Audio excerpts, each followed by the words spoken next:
ಸರ್ವಸಿದ್ಧಂ ಶಿವಪದಂ ಸ್ವಯಂ ಸಿದ್ಧಮಹಂ ವಂದೇ ಸಿದ್ಧಾರೂಢ ಯತೀಶ್ವರಂ.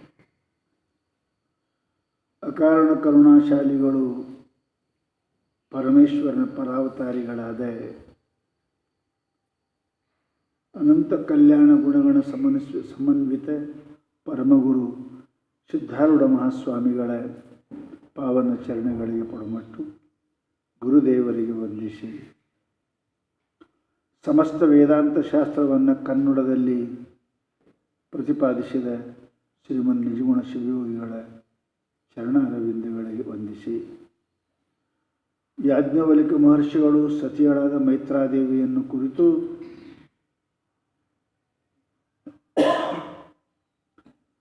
ಪರಮ ತತ್ವಜ್ಞಾನವನ್ನು ಪ್ರಾಪ್ತಿ ಮಾಡಿಕೊಳ್ಳಲಿಕ್ಕೆ ಬೇಕಾಗಿರುವ ಸುಗಮ ಸಾಧನಗಳನ್ನು ನಿರೂಪಣೆ ಮಾಡ್ತಾ ಶ್ರವಣಾಷ್ಟಾಂಗ ಯೋಗವನ್ನು ನಿರೂಪಿಸ್ತಾ ಇದ್ದಾರೆ. ಶ್ರವಣಾಷ್ಟಾಂಗ ಯೋಗದಲ್ಲಿ ದೇಹ ಮನಸ್ಸು ಎರಡೂ ಕೂಡ ಸಂಬಂಧ ಇರುವುದರಿಂದ ಯಮ, ನಿಯಮ, ಆಸನ, ಪ್ರಾಣಾಯಾಮ, ಪ್ರತ್ಯಾಹಾರ, ಧಾರಣ, ಧ್ಯಾನಗಳನ್ನು ಪ್ರತಿಪಾದನೆ ಮಾಡಿ ಈ ದಿವಸ ಸಮಾಧಿಯನ್ನು ಬಗ್ಗೆ ನಿರೂಪಣೆ ಮಾಡ್ತಾ ಇದ್ದಾರೆ. ಇವೆಲ್ಲ ಸಾಧನೆಗಳ ಕೊನೆಯ ಹಂತ ಇದು. ಸಾಧನೆಗಳನ್ನು ಮಾಡ್ತಾ ಮಾಡ್ತಾ ಮನುಷ್ಯ ಸಿದ್ಧಿಗೆ ಏರಿದ ಅಂದರೆ ತನ್ನ ಮನಸ್ಸನ್ನು ಯಾವುದನ್ನು ಅರಿಯಲಿಕ್ಕೆ ಹೋಗಿದಾನ ಅಲ್ಲಿ ಅದು ಸಮರಸ ಆಯಿತು, ಐಕ್ಯ ಆಯಿತು ಅಂತ ಕೇಳಿದರೆ ಅದಕ್ಕೆ ಸಮಾಧಿ ಅಂತ. ಅದನ್ನೇ ವೀರಶೈವರು ಲಿಂಗೈಕ್ಯ ಅಂತ ಅವ್ರು ಕರೆದರು. ಇದಕ್ಕೆ ಲಿಂಗ ಏಕರೂಪದ. ಇದು ಬಹು ದಿನದ ಅಥವಾ ಬಹುಜನ್ಮದ ಅನಂತ ಪ್ರಯತ್ನ ಮೂಲಕವಾಗಿ ದೊರೆಯತಕ್ಕಂಥ ಒಂದು ಅನುಪಮ ಸ್ಥಿತಿ. ಅವ ಜನರ ಕಣ್ಣಿಗೆ ಅಚೇತನನಾಗಿಯೂ ಮೂಢನಾಗಿಯೂ ಅಜ್ಞನಾಗಿಯೂ ಕಂಡರೂ ಕೂಡ ಅವನ ಅಂತರಂಗ ಅದು ಸದಾ ಪ್ರಕಾಶಮಾನವಾಗಿ ಆನಂದ ಸ್ವರೂಪವಾಗಿ ಇರ್ತದೆ. ಅದು ಆನಂದವೇ ಬ್ರಹ್ಮ, ಆನಂದವೇ ಪರಮಾತ್ಮ. ಆನಂದಕ್ಕಾಗಿಯೇ ಪ್ರತಿಯೊಬ್ಬ ಜೀವರು ತಮ್ಮ ಜೀವನದಲ್ಲಿ ಅನೇಕ ಪ್ರಯತ್ನಾದಿಗಳನ್ನು ಮಾಡ್ತಾರೆ, ಮಾಡಿ ಅಸಫಲರಾಗ್ತಾರೆ. ಅವರೇನಪ್ಪ ಅಂದ್ರೆ ನಾಶ ಆಗ್ತಾರೆ ಅನ್ನೋದು ನಮಗೆಲ್ಲ ಗೊತ್ತಾಗ. ಆದ್ದರಿಂದ ನಿಜಗುಣರು ಯಾವ ರೀತಿಯಾಗಿ ಪ್ರತಿಪಾದನೆ ಮಾಡ್ಯಾರ ಆ ರೀತಿಯಾಗಿ ಸಾಧನೆಗಳಲ್ಲಿ ಮನುಷ್ಯ ಪ್ರವೃತ್ತ ಆದ ಅಂದರೆ ಅವನು ಸಿದ್ಧನಾಗಿಯೇ ತೀರ್ತಾನೆ. ಆ ಸಿದ್ಧಿ ಏನು ಅಂದರೆ ಆತ್ಮರೂಪವಾಗಿ ಇರುವುದು. ಅದು ಹೇಗಾಗ್ತದೆ ಅಂದರೆ ಹೇಳಿದ್ರೆ ಚಿಂತನೆಯಿಂದ ಆಗ್ತದೆ. ನಿನ್ನೆ ಕೇಳಿದೀವಿ ನಾವು. ಚಿಂತನೆಯಲ್ಲಿ ಇಷ್ಟೊಂದು ಮಹಾಶಕ್ತಿ ಅದ.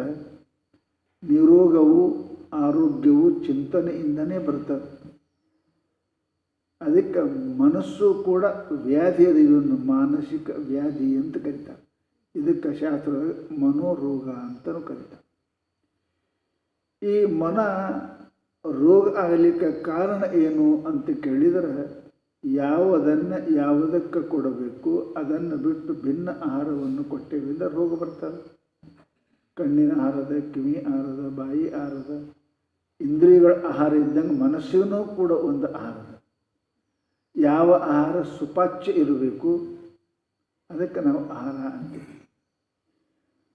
ಸ್ವಾಭಾವಿಕ ನೋಡೋದನ್ನೇ ನೋಡಿದರೆ ಎಷ್ಟು ನೋಡ್ಬೇಕು ಅಷ್ಟೇ ನೋಡಿದರೆ ಕಣ್ಣು ಚಲೋ ಇರ್ತಾವೆ.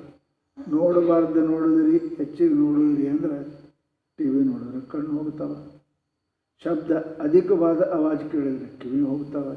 ಹೀಗೆ ಪ್ರತಿಯೊಂದು ವಸ್ತುಗಳಿಗೆ ಅದಕ್ಕೆ ಆಹಾರ ಹೇಳ್ಯಾರ. ಆಹಾರಗಳು ವಿಷವಾಗಿಯೂ ಅಮೃತವಾಗಿಯೂ ಪರಿಣಾಮ ಹೊಂದುತ್ತವೆ. ಆಗ ನಮ್ಮ ಮನಸ್ಸಿಗೆ ಎರಡು ಆಹಾರದವ. ಒಂದು ಏನು? ಒಂದು ಪರಮಾತ್ಮ, ಒಂದು ಪ್ರಪಂಚ. ಪ್ರಪಂಚ ನಾವು ಅದಕ್ಕೆ ಕೊಟ್ಟೇವಿ ಅಂತ ಕೇಳಿದರೆ ಜನ್ಮ ಮರಣ ರೋಗ ಬಂದೇ ಬರ್ತದೆ. ಆದರೆ ಈ ಮನಸ್ಸಿಗೆ ನಾವು ಬ್ರಹ್ಮವನ್ನು ಕೊಟ್ಟೇವಿ, ಪರಮಾತ್ಮನ ಕೊಟ್ಟೇವಿ ಅಂತ ಕೇಳಿದರೆ ಅದಕ್ಕೇನಪ್ಪ ಅಂತಂದ್ರೆ ನಿರೋಗಿ ಆಗ್ತಾನೆ, ಜನ್ಮ ಮರಣ ಹೋಗ್ತವೆ. ಆದ್ದರಿಂದ ಮಹಾನುಭಾವರು ಹೇಳಿದರು, ಮನಸ್ಸಿನ ಏನು ಸ್ವಭಾವದ ಚಿಂತನೆ ಅದು ಏನಾರೇ ಒಂದು ವಿಚಾರ ಮಾಡ್ತಿರ್ತಾನೆ, ಸಂಕಲ್ಪ ವಿಕಲ್ಪ ಮಾಡ್ಕೋತೇ ಇರ್ತದೆ, ನಿದ್ರೆ ಬಿಟ್ಟು ಯಾವ ಕಾಲಕ್ಕೂ ಕೂಡ. ಅದಕ್ಕೆ ಅವ್ರು ಹೇಳ್ತಾರೆ, ಮೊದಲು ಚಿಂತನೆ ಕೊಟ್ಟರು ನಮಗೆ ಏನು ಧ್ಯಾನವನ್ನು. ಮನಸ್ಸಿಗೆ ಪ್ರಪಂಚದ ವಿಷಯಗಳ ಧ್ಯಾನವನ್ನು ಮಾಡೋಕ್ಕೆ ಹೋಗಬೇಡ, ಪರಮಾತ್ಮನ ಆತ್ಮನ ಧ್ಯಾನವನ್ನು ಮಾಡಲಿಕ್ಕೆ ಪ್ರಾರಂಭ ಮಾಡು. ಇದು ನಿನಗೆ ಪಥ್ಯ ಅದ. ಪಥ್ಯ ಅಂದರೆ ನಿನಗೆ ಸೇವಿಸತಕ್ಕಂಥ ಅದ. ರೋಗಿ ಹೆಂಗೆ ಮಾಡ್ತಾ ಹಂಗೆ ಹೀಗೆ ಮಾಡು. ನೀನು ಯೋಗ್ಯ ಸ್ಥಾನದಲ್ಲಿ ಕೂಡ್ರು, ನಿನಗೆ ಧ್ಯಾನಕ್ಕೆ ಪ್ರತಿಬಂಧಕವಾದ ವಸ್ತುಗಳನ್ನು ಬಿಡು, ಶರೀರ ಬಿಡು, ಕರ್ಮ ಬಿಡು, ಮನಸ್ಸು ಬಿಡು, ಎಲ್ಲ ಕೊಟ್ಟು ಬಂದಾರ ಪ್ರತ್ಯಾಹಾರ. ಅದರಲ್ಲಿ ಅದಕ್ಕೆ ಏನು ಕೊಡಬೇಕು? ಆಹಾರ ಇಲ್ಲದೆ ಬದುಕಂಗಿಲ್ಲ, ಒಂದು ಆಹಾರ ಕೊಡಬೇಕೆ. ಅದನ್ನು ಸುಪಾಚ್ಯವಾದ ಆಹಾರ. ಅದ್ಯಾವುದು? ಆತ್ಮ, ಪರಮಾತ್ಮ. ಇದನ್ನು ನೀವು ಕೊಟ್ಟು ಅಂದರೆ ಅದರ ಬಗ್ಗೆ ಚಿಂತನೆ ಮಾಡ್ತಾ ಇದ್ವು, ಅದನ್ನೇ ಅದಕ್ಕೆ ಊಟ ಮಾಡಿಸ್ತಾ ಹೋದಿ ಅಂದರೆ ಏನಾಗ್ತದೆ? ಅದು ತೃಪ್ತ ಹೊಂದುತ್ತದೆ ಮನಸ್ಸು. ಅದು ಚಿಂತನೆ ಮಾಡ್ತಾ ಮಾಡ್ತಾ ಹೇಗೆ ಕೀಟ ಭ್ರಮದ ಚಿಂತನೆ ಮಾಡಿ ಭ್ರಮರವೇ ಆಗುತ್ತದೆಯೋ ಅದರಂತೆ ಈ ಮನಸ್ಸನ್ನು ಕೂಡ ಸತ್ಯದ, ಆತ್ಮದ, ಪರಮಾತ್ಮನ ಚಿಂತನೆ ಮಾಡ್ತಾ ಮಾಡ್ತಾ ಅದು ಹೇಗಿರಬೇಕು? ತದ್ ರೂಪ ಇರಬೇಕು. ಹೊಳೆಯು ಹರಿದು ಸಮುದ್ರ ರೂಪ ಹೇಗೆ ಆಗುತ್ತದೆಯೋ ಚಿಂತನೆ ಮಾಡ್ತಾ ಮಾಡ್ತಾ ಮಾಡ್ತಾ ಇವನು ಬ್ರಹ್ಮರೂಪ, ಧ್ಯೇಯ ರೂಪ ಆಯಿತು ಅಂದರೆ ಅಲ್ಲಿ ಮನಸ್ಸು ಸ್ಥಿರವಾಗಿ ತದ್ರೂಪವಾಗಿ ಇರುವುದಕ್ಕೆ ಸಮಾಧಿ ಅಂತ ಕರೀಬೇಕು ಅಂತ ಮಹಾನುಭಾವರು ಹೇಳ. ಆ ಸಮಾಧಿ ಬಗ್ಗೆ ಹೇಳ್ತಾರೆ. ಅದು ಎಷ್ಟು ಪ್ರಕಾರ ಅನ್ನೋದು ಹೇಳ್ತಾರೆ. ಏನಪ್ಪ ಅಂದ್ರೆ ಎಷ್ಟು ಪ್ರಕಾರ ಅನ್ನೋದು ಹೇಳ್ತಾರೆ. 5 ಪ್ರಕಾರ ಸಮಾಧಿ ಅದಾವಂತ ಮುಂದಿನ ಸೂತ್ರದಲ್ಲಿ ಹೇಳ್ತಾರೆ. ಇವತ್ತು ಸಮಾಧಿ ಅಂದ್ರೆ ಏನು? ಅದು ಅದ. ಕಣ್ಣು ಮುಚ್ಚಿ ಏನಪ್ಪ ಅಂದ್ರೆ ಸಮಾಧಿ, ಕಣ್ಣು ತೆರೆದು ಸಮಾಧಿ. ಕಿವಿ ಮುಚ್ಚಿ ಸಮಾಧಿ, ಕಿವಿ ತೆರೆದು ಸಮಾಧಿ. ಈ ಸಮಾಧಿಗಳು ಅರ್ಥ ಏನು ಅಂತ ಕೇಳಿದರೆ, ವೃತ್ತಿ ಒಂದೇ ರೀತಿಯಾಗಿ ಇರುವುದಕ್ಕೆ ಸಮಾಧಿ ಅಂತೇಳಿ ಒಂದೇ ತದ್ರೂಪ ಆಗಿರ್ಬೇಕು, ಅದ್ರೂಪ ಆಗಿರ್ಬೇಕು ಸಮಾಧಿ. ಆ ಸಮಾಧಿ ಏನು ಮಾಡ್ತದೆ ಮನುಷ್ಯನಿಗೆ ಅಂತ ಅನ್ಯ ವಿಚಾರಗಳನ್ನು ತಿರಸ್ಕರಿಸಿ ಒಂದನ್ನೇ ಏನಪ್ಪ ಅಂತ ಕೇಳಿದರೆ ಅಲ್ಲಿ ವಿಚಾರಿಸಿ ಅಲ್ಲಿ ತದ್ರೂಪ ಆಗೋದಕ್ಕೆ ಸಮಾಧಿ ಅಂತ. ಅದನ್ನು ಹೇಳಿದ್ರು ಅವರು. ಭೇದ ಒಳಿದು ನಿಂದ ನಿಲವೇ ಸಮಾಧಿ ಎಂದು ಆದರದಿಂದೇ ನೀರೇ ಭಾವಿಸು. ನೀರೇ ಅಂದರೆ ಸತಿ ಮೈತ್ರಾದೇವಿಯೇ ಆದರದಿಂದೇ ಭಾವಿಸು. ಆದರ ಅಂದರೆ ಏನು ಅಂತ ಕೇಳಿದರೆ ಮನುಷ್ಯನಿಗೆ ಸಮ್ಮಾನ ಸೂಚಕ ಶಬ್ದಗಳಿರ್ತಾವೆ. ಭಾವ ಉದಾರ ಇತ್ತು ಅಂದ್ರೆ ಆದರ ಇರ್ತದೆ, ಭಾವ ಉದಾರ ಇರಲಿಲ್ಲ ಅಂದ್ರೆ ಆದರ ಇರುವುದಿಲ್ಲ. ನಮ್ಮದು ಅವ್ರ ಬಗ್ಗೆ ಉದಾರ ಭಾವನೆ ಇರಬೇಕು ಅಂದ್ರೆ ನಾವು ಆದರ ಮಾಡ್ತೇವೆ. ನಮ್ಮಲ್ಲಿ ಉದಾರ ಭಾವನೆ ಇಲ್ಲ ಅಂದ್ರೆ ಆದರ ಮಾಡಲಿಕ್ಕೆ ಬರೋಂಗಿಲ್ಲ. ಮೈತ್ರಾದೇವಿ ಇಷ್ಟೊಂದು ಸ್ಥಿತಿಗೆ ಬಂದಾಳಕೆಗೆ ಉದಾರ ಭಾವನೆ. ಅದಕ್ಕೆ ಆದರದಿಂದೆ ಅಂದ್ರೆ ಮತ್ತೇನು? ಭಕ್ತಿಪೂರ್ವಕವಾಗಿ ಶ್ರವಣ ಮಾಡೋಕ್ಕೆ ಮುಂದೆ ಹೇಳ್ತಾರೆ ಅವರು. ಹಿಂದನೂ ಎಲ್ಲೇ ಹೇಳಿ ಬಂದರೆ ಮುಂದೆ ಹೇಳ್ತಾರೋ. ಯಾಕೆ? ಶ್ರವಣ ಒಂದು ದೋಷ, ಶ್ರವಣಾಖ್ಯ ದೋಷವನ್ನು ಹೇಳಿದ್ದಾರೆ ನಿನ್ನ. ಏನು? ಶರೀರದಲ್ಲಿ ಮೋಹ ಇಟ್ಟುಕೊಂಡು, ಶರೀರ ಏನಪ್ಪ ಅಂದ್ರೆ ನಾನು ಅಂತ ತಿಳ್ಕೊಂಡು ಗುರುಮುಖದಿಂದ ಶಾಸ್ತ್ರ ಕೇಳಿದ್ರೆ ಪುಣ್ಯ ಬರೋಂಗಿಲ್ಲ, ಮತ್ತು ಪಾಪ ಬರ್ತದೆ. ಅದೊಂದು ದೋಷ ಅಂತಾರೆ, ಶ್ರವಣಾಖ್ಯ ದೋಷ ಅಂತಾರೆ. ಹಾಗೆ ಏನಪ್ಪ ಅಂತ ಕೇಳಿದರೆ ಈಗ ಸಾಮಾನ್ಯವಾಗಿ ಹಾಲನ್ನು ನಾವು ಹೆಪ್ಪು ಹಾಕ್ತೇವೆ. ಹೆಪ್ಪು ಹಾಕೋದೇ ತಣ್ಣಗಿದ್ದರೆ ಹೆಪ್ಪು ಹಾಕಿದ್ರೂ ಕೂಡ ಅದು ಹೆಪ್ಪಾಗಿ ಮೊಸರಾಗಿಲ್ಲ. ಅತಿ ಸುಡ್ತಿತ್ತು ಅಂದ್ರೆ ಹಾಕಿದ್ರೂ ಮೊಸರಾಗಿಲ್ಲ. ಯಾಕೆ? ಅದಕ್ಕೊಂದು ಸ್ಥಿಮಿತ ಬೇಕಾಗ್ತದೆ. ಹಾಗೆ ಶ್ರವಣ ಮಾಡ್ತಕ್ಕಂಥ ಮನುಷ್ಯ ಏನಪ್ಪ ಅಂದ್ರೆ ದೇಹದಲ್ಲಿ ಬೆರೆತು ದೇಹದ ನಾಮ ರೂಪಾದಿಗಳನ್ನು ಅಭಿಮಾನಿಸಿ ಒಂದು ಅದಾಗಿ ಆಮೇಲೆ ನಾನು ಬಹಳ ವಿದ್ವಾಂಸ ಇದ್ದೀನಿ ಅಂತ ತಿಳ್ಕೊಂಡು ಒಂದು ವೇಳೆ ಶ್ರವಣ ಮಾಡಿದರೆ ಆ ಶ್ರವಣ ಅವನಿಗೆ ಫಲ ಕೊಡೋಂಗಿಲ್ಲ. ನನಗೇನು ಭಾಳ ಎಲ್ಲ ಬರ್ತದೆ ನನಗಂತ ಇತ್ತು ಅಂದರೆ ಶ್ರವಣ ಪರಿಣಾಮನೇ ಆಗುವುದಿಲ್ಲ. ಅದಕ್ಕೆ ಒಂದು ದೋಷ ಅಂತಾರೆ, ಕೇಳುವುದರಲ್ಲಿ ಒಂದು ದೋಷ. ಹಾಗೆ ಮನುಷ್ಯ ನಿರಭಿಮಾನ, ಪಾಂಡಿತ್ಯ, ಅಭಿಮಾನ ಇವೆಲ್ಲವನ್ನು ಬಿಟ್ಟು ಕೇಳ್ದ ಅಂದ್ರೆ ಶಬ್ದ ಬ್ರಹ್ಮದ, ಇದು ಅಕ್ಷರ ಬ್ರಹ್ಮದ. ಅಕ್ಷರಂ ಬ್ರಹ್ಮ ಪರಮಂ ಅದು ಕ್ಷರ ಆಗುವುದಿಲ್ಲ, ಅದು ಫಲ ಕೊಡ್ತದೆ, ಅದಕ್ಕಂತಾರೆ ಅವರು ಭೇದ ಭಾವ ಒಳಿತು. ಯಾವ ಭೇದ ಭಾವ ಇಲ್ಲದೇ ಆದರದಿಂದ ಅಂದರೆ ಶ್ರವಣದಲ್ಲಿ ದೋಷ ಬರದಂತೆ ಯಾವ ಮನುಷ್ಯರಪ್ಪ ಅಂದ್ರೆ ಭೇದವನ್ನು ಅಳಿದು ನಿಂದ ನಿಲವೇ. ಭೇದ ಅಂದರೆ ಭಾಳ ಭೇದ ಅದಾವ ನಿಮ್ಮಲ್ಲಿ, ಅದರ ಮುಖ್ಯ ಭೇದ ಏನು ಅವೆಲ್ಲ ದಾಟಿ ಬಂದಾನೀಗ. ಈಗೇನು ಭೇದ? ಆತ್ಮ ಪರಮಾತ್ಮ. ಈ ಭೇದ ತತ್ವಮಸಿ ಪದದಲ್ಲಿ ಪರೋಕ್ಷ, ಪರಿಚ್ಛಿನ್ನ ಇತ್ಯಾದಿ ಸರ್ವಜ್ಞವಾದ ಈ ಭೇದವನ್ನು ಅಳಿದು ಇವೆಲ್ಲವನ್ನೇಪ್ಪ ಅಂದ್ರೆ ಸಂಪೂರ್ಣವಾಗಿ ತ್ಯಜಿಸಿ, ಹೌದಾ, ಬಾಜು ಮಾಡೋದಲ್ಲ, ನಾಶ ಮಾಡೋದು. ಅದಕ್ಕೆ ಇವೆಲ್ಲವೂ ಕೂಡ ಕೇವಲ ಬಾಧ ಮಾಡೋದಪ್ಪ ಮಿಥ್ಯಾತ್ವ ಅದಾವ, ಇವು ಸತ್ಯ ಅಲ್ಲ ಅಂತ ಭೇದವು ಅಳಿದು ಏನು ಮಾಡಬೇಕು? ನಿಂದ ನಿಲವೇ. ನಿಲುವು ಅಂತ ಸ್ವರೂಪ. ಇವೆಲ್ಲ ತೆಗೆದ ಬಳಿಕ ಏನು ಉಳಿತದ? ಏನೊಂದು ಉಳಿಯುವುದು ಅದನ್ನೇ ತಾನೆಂದು ತಿಳಿ ಮನುಜ. ಯಾವ್ಯಾವ ನಮಗೆ ನೇತಿ ಮಾಡಕ್ಕೆ ಬಂದತ್ತು ಅದು ನೇತಿ ಮಾಡಿದೆವು. ಎಲ್ಲಿ ನೇತಿ ಮಾಡಲಿಕ್ಕೆ ಬರಂಗಿಲ್ಲ, ಯಾಕೆ? ಅದು ನನ್ನ ಸ್ವರೂಪವೇ ಆಗಿರುವುದರಿಂದ. ಆತ್ಮ ನನ್ನ ಸ್ವರೂಪವೇ ಅನಾತ್ಮವನ್ನು ನಾವು ನೇತಿ ಮಾಡಿದ್ದೀವಿ. ವೃತ್ತಿ ಹಿಡ್ಕೊಂಡು ಮನಸ್ಸಿನ ವೃತ್ತಿ, ಮನಸ್ಸು, ಅಂತಃಕರಣ, ಸಮಸ್ತ ನಾಮರೂಪಾತ್ಮಕ ಪ್ರಪಂಚ ಇವೆಲ್ಲವನ್ನು ಬಿಟ್ಟೇವಿ. ಇವನ್ನು ಅಳಿದು ನಿಂದ ನಿಲವು ಯಾವುದದು? ಅಸ್ಥಿ, ಭಾತಿ, ಪ್ರಿಯ. ಇದು ನಿನ್ನ ನಿಲುವು. ಅದು ಅಂದರೆ ನಾಮರೂಪ ತೆಗೆದ್ರಿ, ನಿನ್ನ ಸ್ವರೂಪ ಏನದು? ಅಸ್ಥಿ, ಭಾತಿ, ಪ್ರಿಯ. ಏನಪ್ಪ ಅಂದ್ರೆ ಅದು ಅಹಮಸ್ಮಿ ಸದಾ ಭಾನ್ ಕದಾಚಿನ್ನ ಅಹಮ ಪ್ರಿಯ. ಅಹಮಸ್ಮಿ. ಇಲ್ಲಿ ನಿಂತಿ ಅಂದ್ರೆ ವ್ಯವಹಾರ ಬಿಟ್ಟು, ಏನು ನಾನು ಅದು ಇದ್ದೀನಿ ಅನ್ನೋದು ಇದನ್ನು ಬಿಟ್ಟು ನಿನ್ನ ಮನಸ್ಸು ಅಲ್ಲಿ ನಿಂತು ಅಂದರೆ ಅದಕ್ಕೇನಂತಾರೆ? ಸಮಾಧಿ ಎನಿಪುದು ನೀರೇ. ಇದಕ್ಕೆ ಸಮಾಧಿ ಅಂತ ನೀನು ಭಾವಿಸು, ತಿಳ್ಕೋ, ಅರ್ಥ ಮಾಡ್ಕೋ. ಏನಪ್ಪ ಅಂದ್ರೆ ಸಮಸ್ತ ಯಾವುದೇ ಹೊರಗಿನ ಭೇದ ಹೋಗ್ಯದೀಗ. ಜೀವ ಪರಮಾತ್ಮರು ಅನ್ನತಕ್ಕಂಥ ನಾನು ಜೀವ, ಅವ ದೇವ ಅನ್ನತಕ್ಕಂಥ ಭಾವನೆಯನ್ನು ಕೂಡ ಬಿಟ್ಟು, ಯಾಕಂದರೆ ಭಾವನೆಯನ್ನು ಕೂಡ ಬಿಟ್ಟು ನೀನು ಕೇವಲ ಪರಮಾತ್ಮ ಅನ್ನೋದಷ್ಟೇ ಉಳಿದಿ ಅಂದ್ರೆ ಇದಕ್ಕೇನಂತಾರೆ? ಸಮಾಧಿ ಅಂತ ಕರೀತಾರೆ ನೋಡು ಅಂತ ಹೇಳಿದರು. ಈ ಸಮಾಧಿ ಬಗ್ಗೆ ಮಹಾನುಭಾವರು ಹೇಳ್ತಾರೆ. ಏನು ಅಂದ್ರೆ ತದೇವಾರ್ಥ ಮಾತ್ರ ನಿರ್ಭಾಸಂ ಸ್ವರೂಪ ಶೂನ್ಯಮಿವ ಸಮಾಧಿ. ಯೋಗ ಸೂತ್ರದಲ್ಲಿ ಹೇಳ್ತಾರೆ ತದೇವ ಅರ್ಥ ಮಾತ್ರ ನಿರ್ಭಾಸಂ. ತದೇವ ಅಂದ್ರೇನೆ ತತ್ ಏವ, ಮತ್ತೊಂದಿಲ್ಲ. ಏವ ಶಬ್ದ ಏನು ಮಾಡ್ತದೆ? ಅನ್ಯವನ್ನು ನಿರಾಕರಣೆ ಮಾಡ್ತದೆ.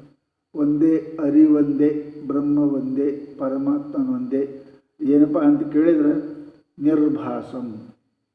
ಅದು ಪ್ರತೀತ್ಯ, ಒಂದೇ, ಮತ್ತೊಂದೇನಿಲ್ಲ. ಅದು ಒಂದೇ ಚೇತನವೇ ನಿನಗೆ ಕಾಣ್ತಾ ಇತ್ತು. ಅದಕ್ಕೆ ಸ್ವರೂಪ ಶೂನ್ಯಮೇವ ಸಮಾಧಿ. ಸ್ವರೂಪ ಏನಪ್ಪ ಅಂತಂದ್ರೆ ಆ ಮನಸ್ಸಿಂದ ಏನದಲ್ರಿ ಅದೆಲ್ಲನೂ ಕೂಡ ಸ್ವರೂಪ ಚಂಚಲ ಅದೆಲ್ಲ ಏನಪ್ಪ ಅಂತ ಶೂನ್ಯ ಆಯಿತು ಅಂದ್ರೆ ಯಾವುದು ಜಗತ್ತಿನ ನಿರ್ಭಾಸ ಅದ ಹೊರಗಿಂದ ಆಗಂಗಿಲ್ಲ.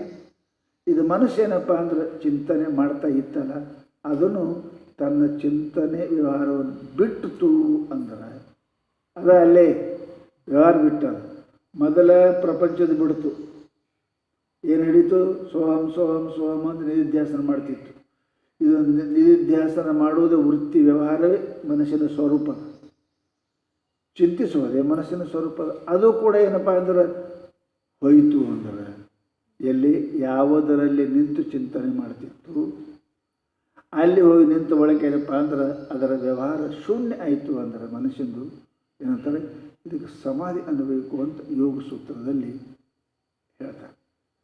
ಬಹು ಜನರು ಏನಪ್ಪ ಅಂತ ಕೇಳಿದರೆ ಇಲ್ಲಿ ದೋಷಗಳು ಅದಾವಂತ ನೀವು ಕೇಳಿರಿ. ಏನು? ರಸಾಸ್ವಾದ, ಕಷಾಯ, ಏನಪ್ಪ ವಿಕ್ಷೇಪ, ಲಯ, ಇವು 4 ದೋಷ ಅದಾವ. ಬಹು ಜನರು ಏನಪ್ಪ ಅಂತಂದ್ರೆ ರಸಾಸ್ವಾದಕ್ಕೂ ಏನು ಕಷಾಯ ಪಷಾಯ ಬಿಡನಿ, ರಸಾಸ್ವಾದಕ್ಕೂ ಲಯಕ್ಕೇನು ಸಮಾಧಿ ಅಂತ ಹಿಂಗೆ ತಪ್ಪು ಕಲ್ಪನೆ ಮಾಡ್ತಾರೆ ಅಂತ ಏನಪ್ಪ ಅಂದ್ರೆ ಏಕನಾಥ ಮಹಾರಾಜರು ಹೇಳ್ತಾರೆ. ಕೇವಲ ವೃತ್ತಿ ಸೊಮ್ಮು ನಿಂತ್ರ ಅಲ್ಲದು, ನಿಂತ್ರ ಅಲ್ಲ, ಅದು ಸಮಾಧಿ ತಟಸ್ಥತೆ ಆದ್ರೆ ಅಲ್ಲ, ಅದಕ್ಕೆ ಸಮಾಧಿ ಅಂತ ಅನ್ನಬಾರ್ದು. ಮೂರ್ಛೆನೂ ಹಂಗೆ ಅದು, ನಿದ್ದೆನೂ ಹಂಗೆ ಅದು, ಸಮಾಧಿ ಅಂತೀರಿ ನೀವು ಅಂತಾರವರು. ಕೇವಳ ತಾಟಸ್ಥ್ಯ ನಾವ ಸಮಾಧಿ ಮಣತ ಜ್ಞಾತ್ಯಾಚಿ ಥಕಲಿ ಬುದ್ಧಿ. ನಿಂತು ಅಂದ್ರೆ ಸಮಾಧಿ ಅನ್ಬೇಡ್ರಿ ನೀವು, ಭಾಳ ಕಡೆ ನಿಂದಿರ್ತದೆ, ಭಾಳ ಕಡೆ ನಿಂದಿರ್ತದೆ, ಏನೋ ವಿಚಾರ ಬರೋಂಗಿಲ್ಲ ಮನುಷ್ಯನಿಗೆ. ಮನಸ್ಸಿನ ಸ್ವಭಾವದ ತನಗೆ ಎಲ್ಲಿ ಪ್ರೀತಿ ಅದ ಅಲ್ಲಿ ನಿಂದಿರ್ತದೆ, ಅದು ಸ್ವಭಾವದ ಅದು ನಿಂದಿರ್ತದೆ. ಅದು ಮತ್ತೊಂದು ಕಡೆ ವಿಚಾರ ಮಾಡೋಕ್ಕಾಗಲ್ಲ. ತಟಸ್ಥ ಇದ್ದ ಮಾತ್ರಕ್ಕನೆ ಇನ್ನೊಂದನ್ನು ವಿಚಾರ ಮಾಡದೆ ಇದ್ದ ಕಾಲಕ್ಕನ ಅದಕ್ಕೆ ಸಮಾಧಿ ಅನ್ನಕ್ಕೆ ಹೋಗಬೇಡ. ಹಂಗಂದ್ರೆ ನಿಮ್ಮ ಬುದ್ಧಿ ಹಾಳಾಗ್ಯದ ಅಂತ ತಿಳ್ಕೊರಿ. ಠಕಲಿ ಬುದ್ಧಿ ತೇ ಸಮಾಧಿಯ ನವೇ ತ್ರಿಶುದ್ಧಿ ಮೂರ್ಛಿತತೆ ಮೂರ್ಛಿತತೆ ಸಂಧಿ ಅಸೇ ವೃತ್ತಿ. ಅದಕ್ಕೆ ಮೂರ್ಛಿತ ಅನ್ನಬೇಕು. ಮುಂದೆ ಬರೀತಾರೆ ಅವರು. ಏನಪ್ಪ ಅಂದ್ರೆ ಯಾರ ಏನಪ್ಪ ಅದಕ್ಕೆ ಒಂದು ಏಟು ಕೊಟ್ಟು ತೆಲಿಗೆ ಪೆಟ್ಟು ಬಿತ್ತು ಅಂದ್ರೆ ಗೊತ್ತಾಗ್ತಾರೆ, ಮೂರ್ಛಿತ ಆಗ್ತಾನೆ. ಅವೇನೂ ನೆನೆಸಂಗಿಲ್ಲ, ಅವೇನು ನೆನೆಸ್ತಾನೆ, ಬೇಹುಷಾಗ್ಯಾನೆ. ಸಮಾಧಿ ಅಂತೇಳಿ ಅದಕ್ಕೆ ಸಮಾಧಿ ಅನ್ನಬಾರ್ದು ಅಂತಾರೆ ಅವರು. ಅದಕ್ಕೆ ನಿರಭಿಮಾನ ನಿರವಧಿ ತ್ಯಾನಾವ ಅಖಂಡ ಸಮಾಧಿ. ಏನಪ್ಪ ನಿರಭಿಮಾನ, ಆಮೇಲೆ ನಿರವಧಿ ಪೂರ್ಣ, ಅವಧಿ ಅಂದರೆ ಖಂಡಿತ ನಿರಪೂರ್ಣ. ಸದಾ ಸದಾ ನಾನು ಬ್ರಹ್ಮ ಅಂತಕ್ಕಂಥದ್ದೂ ಕೂಡ ಹೋಗಿ ಸದಾ ಸದಾ ಏನಪ್ಪ ಅಂತ ಕೇಳಿದರೆ ವೃತ್ತಿ ಏನಪ್ಪ ಅಂತ ಕೇಳಿದ್ರೆ ಬ್ರಹ್ಮದಲ್ಲಿ ಇತ್ತು. ಅದ ತ್ಯಾನಾವ ಅಖಂಡ ಸಮಾಧಿ ಪರಿಕಾಷ್ಟಾತ್ಯೈತ ಶುದ್ಧಿ ನವೇ ಸಮಾಧಿ ಸರ್ವತಃ. ಕಟ್ಟಿಗೆ ಸುಮ್ಮನೆ ಅದರ ಬಿದ್ದ ರಿಕ್ಕಲ್ಲಿ ಸುಮ್ಮನೆ ಬಿದ್ದವ, ಅದಕ್ಕೇನು ಸಮಾಧಿ ಅಂತೀವಿ, ಸಮಾಧಿ ಮಾಡಿದಂತೀರಿ. ಸಮಾಧಿ ಇಲ್ಲದು. ಸಮಾಧಿ ಎಲ್ಲಿ ಏನಪ್ಪ ಅಂದ್ರೆ ಅರಿವು ಇರಬೇಕು, ವ್ಯವಹಾರ ಇರಬಾರ್ದು. ಇದಕ್ಕೆ ಸಮಾಧಿ ಅಂತ. ಅರಿವು ಇರಬೇಕು, ಅದರ ವ್ಯವಹಾರ ಇರಬಾರ್ದು. ಮನಸ್ಸಲ್ಲಿ ಇರಬೇಕು, ಮನಸ್ಸಿನ ವ್ಯವಹಾರ ಇರಬಾರ್ದು. ತಾಟಸ್ಥ್ಯಚಿ ಸಮಾಧಿ ಸಾಚೆ जे मानती त्याशी स्वरूपाचे ज्ञान नाही निश्चयाचे अनुमानाचे बोलणे. ಇವರೇ ಅನುಮಾನ ಮಾಡಿ ಶಬ್ದದಿಂದ ಹೇಳ್ತಾರೆ ವಿನಃ ಕೇವಲ ಇವರಿಗೆ ಅನುಭವ ಇಲ್ಲದವರು ಮಾತನಾಡು ಮಾತಾ. ಅದಕ್ಕೆ ಬಡದ್ರ ಹೊಡೆದ್ರ ಮೂರ್ಛೆ ಆದ್ರೂ ಯಾರಿಗೆ ತಟಸ್ಥೆ ಬರ್ತದೆ. ಪ್ರಚಂಡ ಆಘಾತಾಚ್ಯ भुली तत्काळ तटस्थता बाणली तरी काय तेणे झाली सत्याची भली समाधी त्याशी. ಯಾಮದೇವಿಗೆ ಓಡುವಾಗ ಬಿದ್ದ, ಏಟು ಬಿದ್ದ ಆಕ್ಸಿಡೆಂಟ್ ಆಯಿತು ಅಂತ ಕೇಳಿದ್ರೆ ಆ ಮನುಷ್ಯ ಏನಪ್ಪ ಅಂತ ಕೇಳಿದ್ರೆ ಆಘಾತದಿಂದ ಪರಿಣಾಮದಿಂದ ಆಗ್ತದೆ ಮನುಷ್ಯನಿಗೆ. ಆ ಟೈಮಿಗೆ ಅವನಿಗೆ ಸಮಾಧಿ ಅಂತ ಅನ್ನಕ್ಕೆ ಬರುವುದಿಲ್ಲ. ಮನುಷ್ಯನಿಗೆ ನೀವು ತಟಸ್ಥ ವೃತ್ತಿ ಎಷ್ಟೋ ಆಗ್ತದೆ, ಆಶ್ಚರ್ಯದಾಗೂ ಆಗ್ತದ. ನೀವು ಭಾಳ ಚಂದ ಹೇಳ್ತಾರೆ. ಏನು? ಸರ್ವ ಸಂಕಲ್ಪಾಚಿ ಅವಧಿ ತ್ಯಾನಾವ ನಿರ್ವಿಕಲ್ಪ ಸಮಾಧಿ. ಅಂದರೆ ಸಂಕಲ್ಪದ ಅವಧಿ ಮುಗಿಬೇಕು. ಎಲ್ಲಿ ಸಂಕಲ್ಪ ಮುಗೀತದೆ ಅದಕ್ಕೆ ಸಮಾಧಿ ಅಂತ ಕರೀತಾರೆ. ಸಕಲ ಶಾಸ್ತ್ರ ಹೇಚಿ ಪ್ರತಿಪಾದಿ ಸಮಾಧಿ ತ್ರಿಶುದ್ಧಿ ಯಾನಾವ. ಸಮಾಧಿ ಅಂತ ಎದಕ್ಕಂತಾರೆ ಅಂತ ಕೇಳಿದರೆ ಅವರು ಎಲ್ಲಿ ಏನಪ್ಪ ಅಂದ್ರೆ ಮನುಷ್ಯನಿಗೆ ತಿಳಿದ ತಿಳುವಳಿಕೆಯಿಂದ ಆ ತಿಳುವಳಿಕೆ ವ್ಯವಹಾರ ಏನಪ್ಪ ಅಂತ ಕೇಳಿದರೆ ಸಮಾಪ್ತಿ ಆಯಿತು ಸಮಾಧಿ ಅನ್ಬೇಕೇ ವಿನಃ ಆತ್ಮವನ್ನು ತಿಳಿಯಲಾರದೆ ಅನೇಕ ಪ್ರಕಾರವಾಗಿ ಮನಸ್ಸು ನಿಂದಿರ್ತದೆ. ಅದಕ್ಕೊಂದು ಭಾಳ ಚಂದ ಕೊಟ್ಟಾರ ಅವರು. ಯಾರು ಉದಾಹರಣೆ ಕೊಡ್ತಾರೆ ಏಕನಾಥ ಮಹಾರಾಜರು. ಸಾಪು ಆಲ್ಯ ಶೇಳಿ ಪ್ರತಿ ತಟಸ್ಥ ಹೋಯ ಸಕಳ ವೃತ್ತಿ. ನಿಮ್ಮ ಹಂತಕ್ಕೆ ಒಂದು ಹಾವು ಅಂತ ಚೆಕ್ಕೋರಿ, ನೀವೇನು ವಿಚಾರ ಮಾಡ್ತೀರಿ? ಮಾತೇ ಬರಂಗಿಲ್ಲ ರೀ. ಮಾತೇ ಬರಂಗಿಲ್ಲ ಅವನಿಗೆ. ಓಡ್ಬೇಕು ಅನ್ನೋದು ಗೊತ್ತಾಗಿಲ್ಲ, ನಿಲ್ಬೇಕು ಅನ್ನೋದು ನಿಂತು ಬಿಡ್ತಾರೆ, ತಟಸ್ಥ ಆಗ್ಬಿಡ್ತಾರೆ ಮನುಷ್ಯನಿಗೆ. ಅಕಸ್ಮಾತ್ ಏನ್ರಿ ಒಂದು ಮನಸ್ಸು ಕಲ್ಪನೆ ಮಾಡಲಾರದೆ ಇರ್ತಕ್ಕಂಥ ಆಶ್ಚರ್ಯದ ಘಟನೆ ಘಟಿಸ್ತು ಅಂದ್ರೆ ಏನು ವಿಚಾರ, ಯಾಕೆ ನಂಗೇನು ತಿಳಿಲಿಲ್ಲ, ಒಟ್ಟೆ ತಿಳಿಲಿಲ್ಲ. ಯಾಕೆ ಅವನ ತರ್ಕ ಮಾಡಲಿಕ್ಕೆ ಅತರ್ಕ್ಯವಾದ ಘಟನೆ ಘಟಿಸ್ತು ಅಂದ್ರೆ ಮನಸ್ಸು ನಿಲ್ತದೆ. ಸಮಾಧಿ ಅಂತೇನು ಅದಕ್ಕಂತಾರೆ ಅವರು. ಸಾಪು ಆಲ್ಯ ಶೇಳಿ ಪ್ರತಿ ತಟಸ್ಥ ಹೋಯಿ ಸಕಳ ವೃತ್ತಿ ತೈಸಿ ಜಾಲಿಯ ತಟಸ್ಥ ತಿಥಿ ನವೇ ನಿಶ್ಚಿತಿ ತೇ ಸಮಾಧಿ. ಅದಕ್ಕೆ ಸಮಾಧಿ ಅನ್ನಕ್ಕೆ ಬರುವುದಿಲ್ಲ. ಸಮಾಧಿ ಅಂದ್ರೆ ಕಿಂಕರ್ತವ್ಯ ವಿಮೂಢನಾಗಿ, ಕಿಂಕರ್ತವ್ಯ ವಿಮೂಢನಾಗಿ ಅಪಮಾನದಿಂದ, ಏನಾದರೂ ಘಟನೆಯಿಂದ, ಏನಾದರೂ ಕೂಡ ಪರಿಸ್ಥಿತಿಯಿಂದ ನಿನ್ನ ಮನಸ್ಸು ನಿಲ್ತು ಅಂದ್ರೆ ಆವಾಗ ಮಾಡಾಗ ನಮಗೇನು ತಿಳಿಲಿಲ್ಲ ರೀ, ನಂಗೆ ಗೊತ್ತೇ ಆಗಲಿಲ್ಲ ರೀ ಅಂತೇಳಿ. ಅದಕ್ಕೆ ವೃತ್ತಿ ತಟಸ್ಥ ಆದ ಮಾತ್ರಕ್ಕನೆ, ವ್ಯವಹಾರ ಮಾಡದೇ ಇದ್ದರೆ ಮಾತ್ರಕ್ಕನೆ ಸಮಾಧಿ ಅಂತ ಅನ್ನಬಾರ್ದು ಅಂತಾರೆ. ಸಮಾಧಿ ಏನು? ಅರಿತು ಅದನ್ನು ಮರೆತು ಮನಸ್ಸು ನಿಂತು ಅಂದ್ರೆ ಧ್ಯೇಯದಲ್ಲಿ, ಅದಕ್ಕೆ ಸಮಾಧಿ ಅಂತ ಕರಿಬೇಕು, ವಿನ ಅನ್ಯಥ ಸಮಾಧಿ ಅಂತ ಕರಿಬಾರ್ದು ಅಂತ ಮಹಾನುಭಾವ ಏನಪ್ಪ ಅಂತ ಕೇಳಿದರೆ ಈ ಮಾತನ್ನು ಹೇಳ್ತಾರೆ.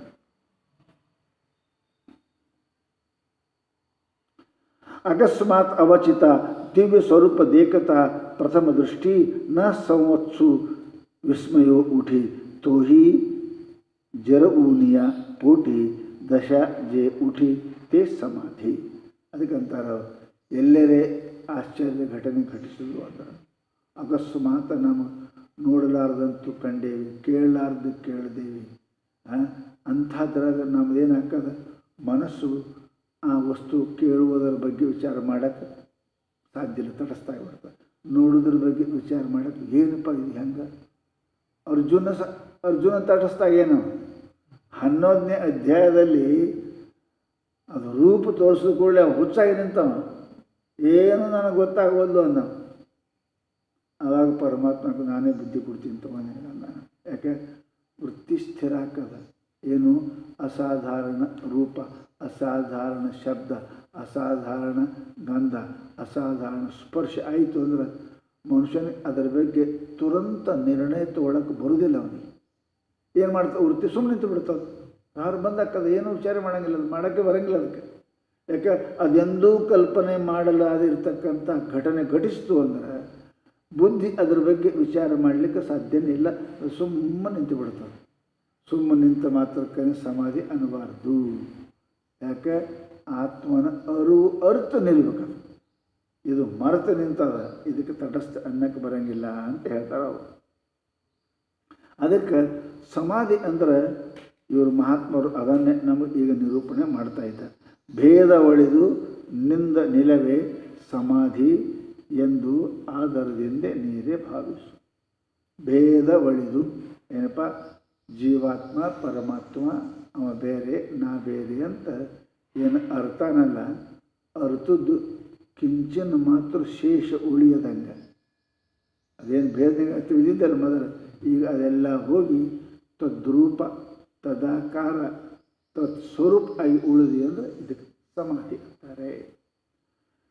ಸಮಾಧಿ ಹೆಂಗದ ಹೇಳ್ತಾರೆ. ತನುವನೇ ಸುಸ್ಥಿರದೊಳು ತನ್ನ ಮಾನಸವನ್ನು ಭ್ರೂಮಧ್ಯದೊಳು ನಿಲ್ಲಿಸಲ್ ಅಲ್ಲಿ ನೆನೆಯದೆ ಏನೊಂದನು ಆ ಮನವು ಆತ್ಮನೊಡನೆ ಐಕ್ಯವೆನಿಸೆ ಸಮಾಧಿ ಎಂಥದ್ದು ತಾನೇ.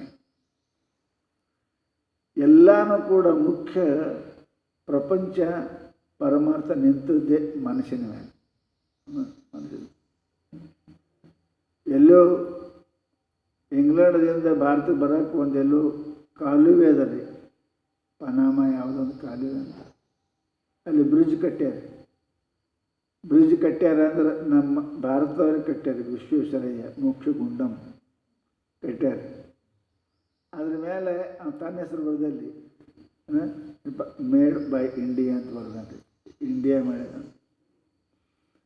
ಇಡೀ ಜಗತ್ತನ್ನೇ ಆಳಿರ್ತಕ್ಕಂತಹ ಯಾರು ಏನಪ್ಪ ಅಂದ್ರೆ ಬ್ರಿಟಿಷರು ಮಾಡಿ ಬಂದ ಬಳಿಕ ಭಯಂಕರ ಕೆಟ್ಟ ಅನ್ನಿಸ್ತು. ನಮ್ಮ ನೌಕರು ನಮಗೆ ಸಹಾಯ ಮಾಡ್ದಲ್ಲ, ನಮಗೇನು ಕಿಮ್ಮತ್ತು ಉಳಿತು. ಅದಕ್ಕೆ ಹೆಂಗಾರ ಮಾಡಿ ಅಲ್ಲಿ ಶಾಣೆ ಹೇಳ್ದ ಮಂತ್ರಿ, ಅದೊಂದು ಕಲ್ಲು ತೆಗೀರಿ, ಯಾಕೆ ಕಲ್ಲು ಮೇಲೆ ಬರ್ದ ಕಲ್ಲು ತಗೊಬಿಡ್ರಿ. ಎಲ್ಲರೂ ಕೂಡಿದ್ರು ಕಲ್ಲು ತೆಗಿಬೇಕಂತ.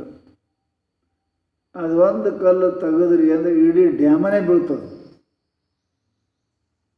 ಹಂಗದ ನೋಡ್ರಿ, ಅದೊಂದು ಕಲ್ಲು ತೆಗೆದ್ರಿ ಅಂದ್ರೆ ಒಟ್ಟು ಅದು ಉಳೆಗನೇ ಇಲ್ಲ. ಹೆಂಗೆ ಮಾಡ್ಬೇಕು, ಕಲ್ಲು ತೆಗಿಯಕ್ಕೆ ಬರೋಂಗಿಲ್ಲ ಅಂದ್ರೆ ಈಗ ಹಂಗೆ ಅದು. ಹಾಗೆ ಇದು ಫೌಂಡೇಶನ್ ಸ್ಟೋನ್ ಮನಸ್ಸಿದು. ಪ್ರಪಂಚಕ್ಕೂ ಪರಮಾರ್ಥಕ್ಕೂ ಸಂಸಾರಕ್ಕೂ ಸಮಾಧಿಗೆ ಏನಪ್ಪ ಅಂದ್ರೆ ಮೇನ್ ಅದ. ಇದನ್ನು ಬಿಟ್ಟು ನೀವು ಏನೂ ಮಾಡೋಕ್ಕೆ ಬರೋಂಗಿಲ್ಲ. ಇದನ್ನು ಹಿಡ್ಕೊಂಡೇ ಮಾಡ್ಬೇಕಿದ್ದಕ್ಕೆ. ಅದಕ್ಕೆ ಹೇಳಿದಾನೆ ಮಿತ್ರತ್ವ ಮಾಡ್ಕೊಂಡೇ ಮಾಡ್ಬೇಕಿದ್ದು. ಇದು ಬಿಟ್ಟು ಏನು ಮಾಡೋಕ್ಕೆ ಬರೋಂಗಿಲ್ಲ. ಅದಕ್ಕೆ ಅಂತಾರೆ ಇದು ಮನಸ್ಸು ಹಿಂಗಿರ್ಬೇಕಾದ್ರೆ ಏನು ಮಾಡಬೇಕು ಅನ್ನೋದು ಮೊದಲು ಹೇಳಿದರು. ತನುವನ್ನೇ ಸುಸ್ಥಿರದೊಳು, ಶರೀರವನ್ನೇ ಮಾಡಕ್ಕೆ ಅದಲ್ಲ, ಅದು ಮಾಡಕ್ಕೆ ಮೊದಲು ಇದಕ್ಕೆ ಪ್ರೀತಿ ಮಾಡೋದು. ಇದಾಯ್ತು ಅಂದ್ರೆ ಅದು ತಾನೇ ಹಾಕೋದು. ಮೊದಲು ಶರೀರಕ್ಕೆ ಕುಣ್ಸಕ್ಕೆ ಕಲೀರಿ. ಓಡಾಡ್ಕೊತು ಧ್ಯಾನ ಮಾಡೋದ್ರೆ ಹೆಂಗೆ ಮಾಡಬೇಕು, ಉಣ್ಕೋತ ಮಾಡೋದು ಕ್ರಿಯೆ ಕಡೆ ಎರಡು ಕಡೆ ಹೋಗ್ತದೆ. ಹಾಗಾತರು ಸುಸ್ಥಿರದೊಳು ತನುವನೇ ಏನಪ್ಪ ಅಂದ್ರೆ ಇಟ್ಟು ಅಲ್ಲಿ ತನ್ನ ಮಾನಸವನ್ನು ಭ್ರೂಮಧ್ಯದೊಳು ನಿಲ್ಲಿಸಲು. ಎಲ್ಲಪ್ಪ ಅಂದ್ರೆ ಮನಸ್ಸು ಅದಕ್ಕೊಂದು ಎಲ್ಲ ಜಾಗ ಬೇಕು ಸಮಾಧಿ ಮಾಡೋಕ್ಕೆ. ಎಲ್ಲರೂ ಮಾಡಿ ಭ್ರೂಮಧ್ಯದಲ್ಲಿ, ಇಲ್ಲಿ ಬ್ರಹ್ಮರಂಧ್ರದಲ್ಲಿ, ಎಲ್ಲಿ ಶರೀರ ಸರಿಯಾಗಿ ಕೂತ್ಕೊಂಡು ನಿಮ್ಮ ಮನಸ್ಸು ಮೊದಲು ಅಲ್ಲಿ ನಿಲ್ಲಿಸ್ಬೇಕು. ಜಾಗ ಹೋಗ್ಬೇಕು. ಹೋದ ಬಳಕೆ ಕೆಲಸ ಮಾಡೋಕ್ಕೆ ಬರ್ತದಲ್ಲ, ಅಲ್ಲಿ ಹೋಗ್ಲಿ ಅಂದ್ರೆ ಕೆಲಸ ಏನು ಮಾಡೋಕ್ಕೆ ಬರ್ತದೆ. ಆ ಸ್ಥಾನಕ್ಕೆ ಹೋಗ್ಬೇಕು. ಇಲ್ಲಿ ಎಲ್ಲಿ ನೀನು ನಿಲ್ಲಿಸ್ಬೇಕಂತ ಅಲ್ಲಿ ಹೋಗ್ಬೇಕು. ಭೂಮಧ್ಯದಲ್ಲಿ ಅಲ್ಲಿ ಚೌಕದ ಅಂತ ಹೇಳ್ಯಾರ. ಅಲ್ಲಿ ಚೌಕದ ಮಧ್ಯದಲ್ಲಿ ಹೋಗಿ ಮನಸ್ಸು ನಿಲ್ಲಿಸಿ ಅಲ್ಲಿ ಏನೊಂದನು ನೆನೆಯದೆ, ಎಲ್ಲಿ ಆ ಭೂಮಧ್ಯದಲ್ಲಿ ಹೋಗಿ ಅಲ್ಲಿ ಮನಸ್ಸಿನಲ್ಲಿ ಏನೊಂದನು ನೆನೆಯದೆ. ಏನೊಂದನೆ ಅಂದರೆ ಏನ್ರಿ, ಯಾವುದೇ ನಾಮ ಯಾವುದೇ ರೂಪ. ಪ್ರಪಂಚ ಅಂದರೆ ಇದೇ ಅದು. ನಾವು ಅಸ್ಥಿ ಭಾತಿ ನೆನೆಬಾರ್ದನ್ನಂಗಿಲ್ಲ, ಅದು ಇದು ನೆನೀತಿತ್ತು. ಈಗೇನಂತಾರೆ, ನಾನು ಅಸ್ಥಿ ಭಾತಿ ಪ್ರಿಯ ಅನ್ನೋದನ್ನು ಏನೊಂದನು ಅನ್ನು. ನಾನು ಸೋಹಂ ಅನ್ನೋದಿಲ್ಲ, ಶಿವಹಂ ಅನ್ನೋದಿಲ್ಲ, ಸಚ್ಚಿದಾನಂದೋಹಂ ಅನ್ನೋದು ಇಲ್ಲ. ಅದಕ್ಕೆ ಏನೊಂದನು ಅಂದಾರ.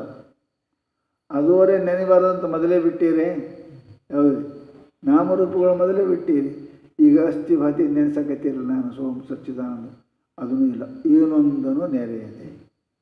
ನೀ ಸತ್ತು ಚಿತ್ತ ನೆನದೆ ಅಂದ್ರೆ ಧ್ಯಾನದಾಗಿದ್ದಿ, ಸಮಾಧಿಗೆ ಬಂದಿಲ್ಲ. ನೀನು ಧ್ಯಾನದೊಳಗೆ ಯಾವುದನ್ನು ನೆನೆಸ್ತಿದ್ದಿ ಅದನ್ನು ಅನ್ನೋದಕ್ಕೆ ಏನೊಂದನು ಅಂದರು.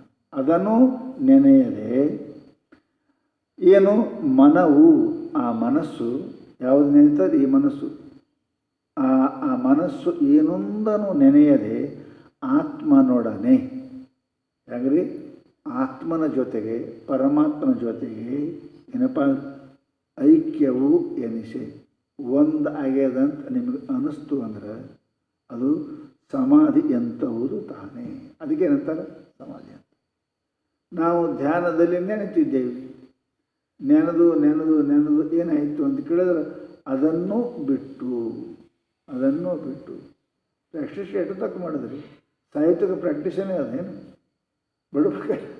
ಮುಂದೆ ದಂಧ ಮಾಡ್ಬೇಕು, ಏನು ಬಿಡೋದು, ಪ್ರಾಕ್ಟೀಸೇ ಮಾಡ್ಬೇಕು. ಹಂಗೆ ಸಾಹಿತ್ಯಕ್ಕೆ ನಾವೇನೋ ಪ್ರಾಕ್ಟೀಸೇ ಮಾಡ್ತೇವೆ. ಪ್ರಾಕ್ಟೀಸ್ ಇಷ್ಟದಾನ ಮಾಡ್ತೇಪ್ಪ, ಮುಂದೆ ಕೆಲಸ ಮಾಡು. ಆಗ ಯಾವುದರ ಸಲುವಾಗಿ ಇಷ್ಟು ಧ್ಯಾನವನ್ನು ನಿರಂತರವಾಗಿ ನಾನು ಮಾಡಿದ್ದೇನೋ ಅದೆಲ್ಲವನ್ನು ಕೂಡ ಬಿಟ್ಟು ಏನು ಮಾಡಬೇಕಂತ ಕೇಳಿದರೆ, ಸುಮ್ಮ ಏನಪ್ಪ ಅಂತ ಕೇಳಿದರೆ ಇತ್ತು ಅಂದ್ರೆ ಐಕ್ಯವಾಗಿ ತದ್ರೂಪವಾಗಿ ತತ್ಸ್ವರೂಪವಾಗಿ ಇತ್ತು ಅಂದ್ರೆ ಅಂಥದ್ದು ಸಮಾಧಿ ತಾನೇ. ಅದಕ್ಕೇನಂತಾರೆ ಸಮಾಧಿ ಅಂತ. ಅದು ರೂಪಿಯಾಗ್ಯದ. ಈ ವಿಷಯದಲ್ಲಿ ನಮ್ಮ ಶರಣರು ಬಹಳ ಸುಂದರವಾಗಿ ಹೇಳ್ಯಾರ್ರಿ. ಶರಣರದು ಬಹಳ ಮಹತ್ವದ.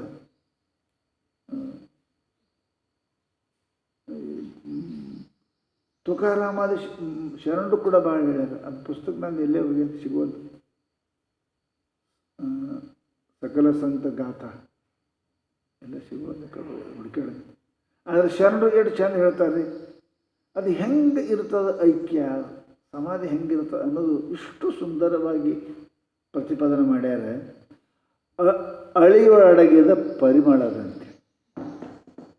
ಅಳಿಯೊಳಡಗಿ, ಅಳಿ ಅಂದರೆ ಭ್ರಮರ.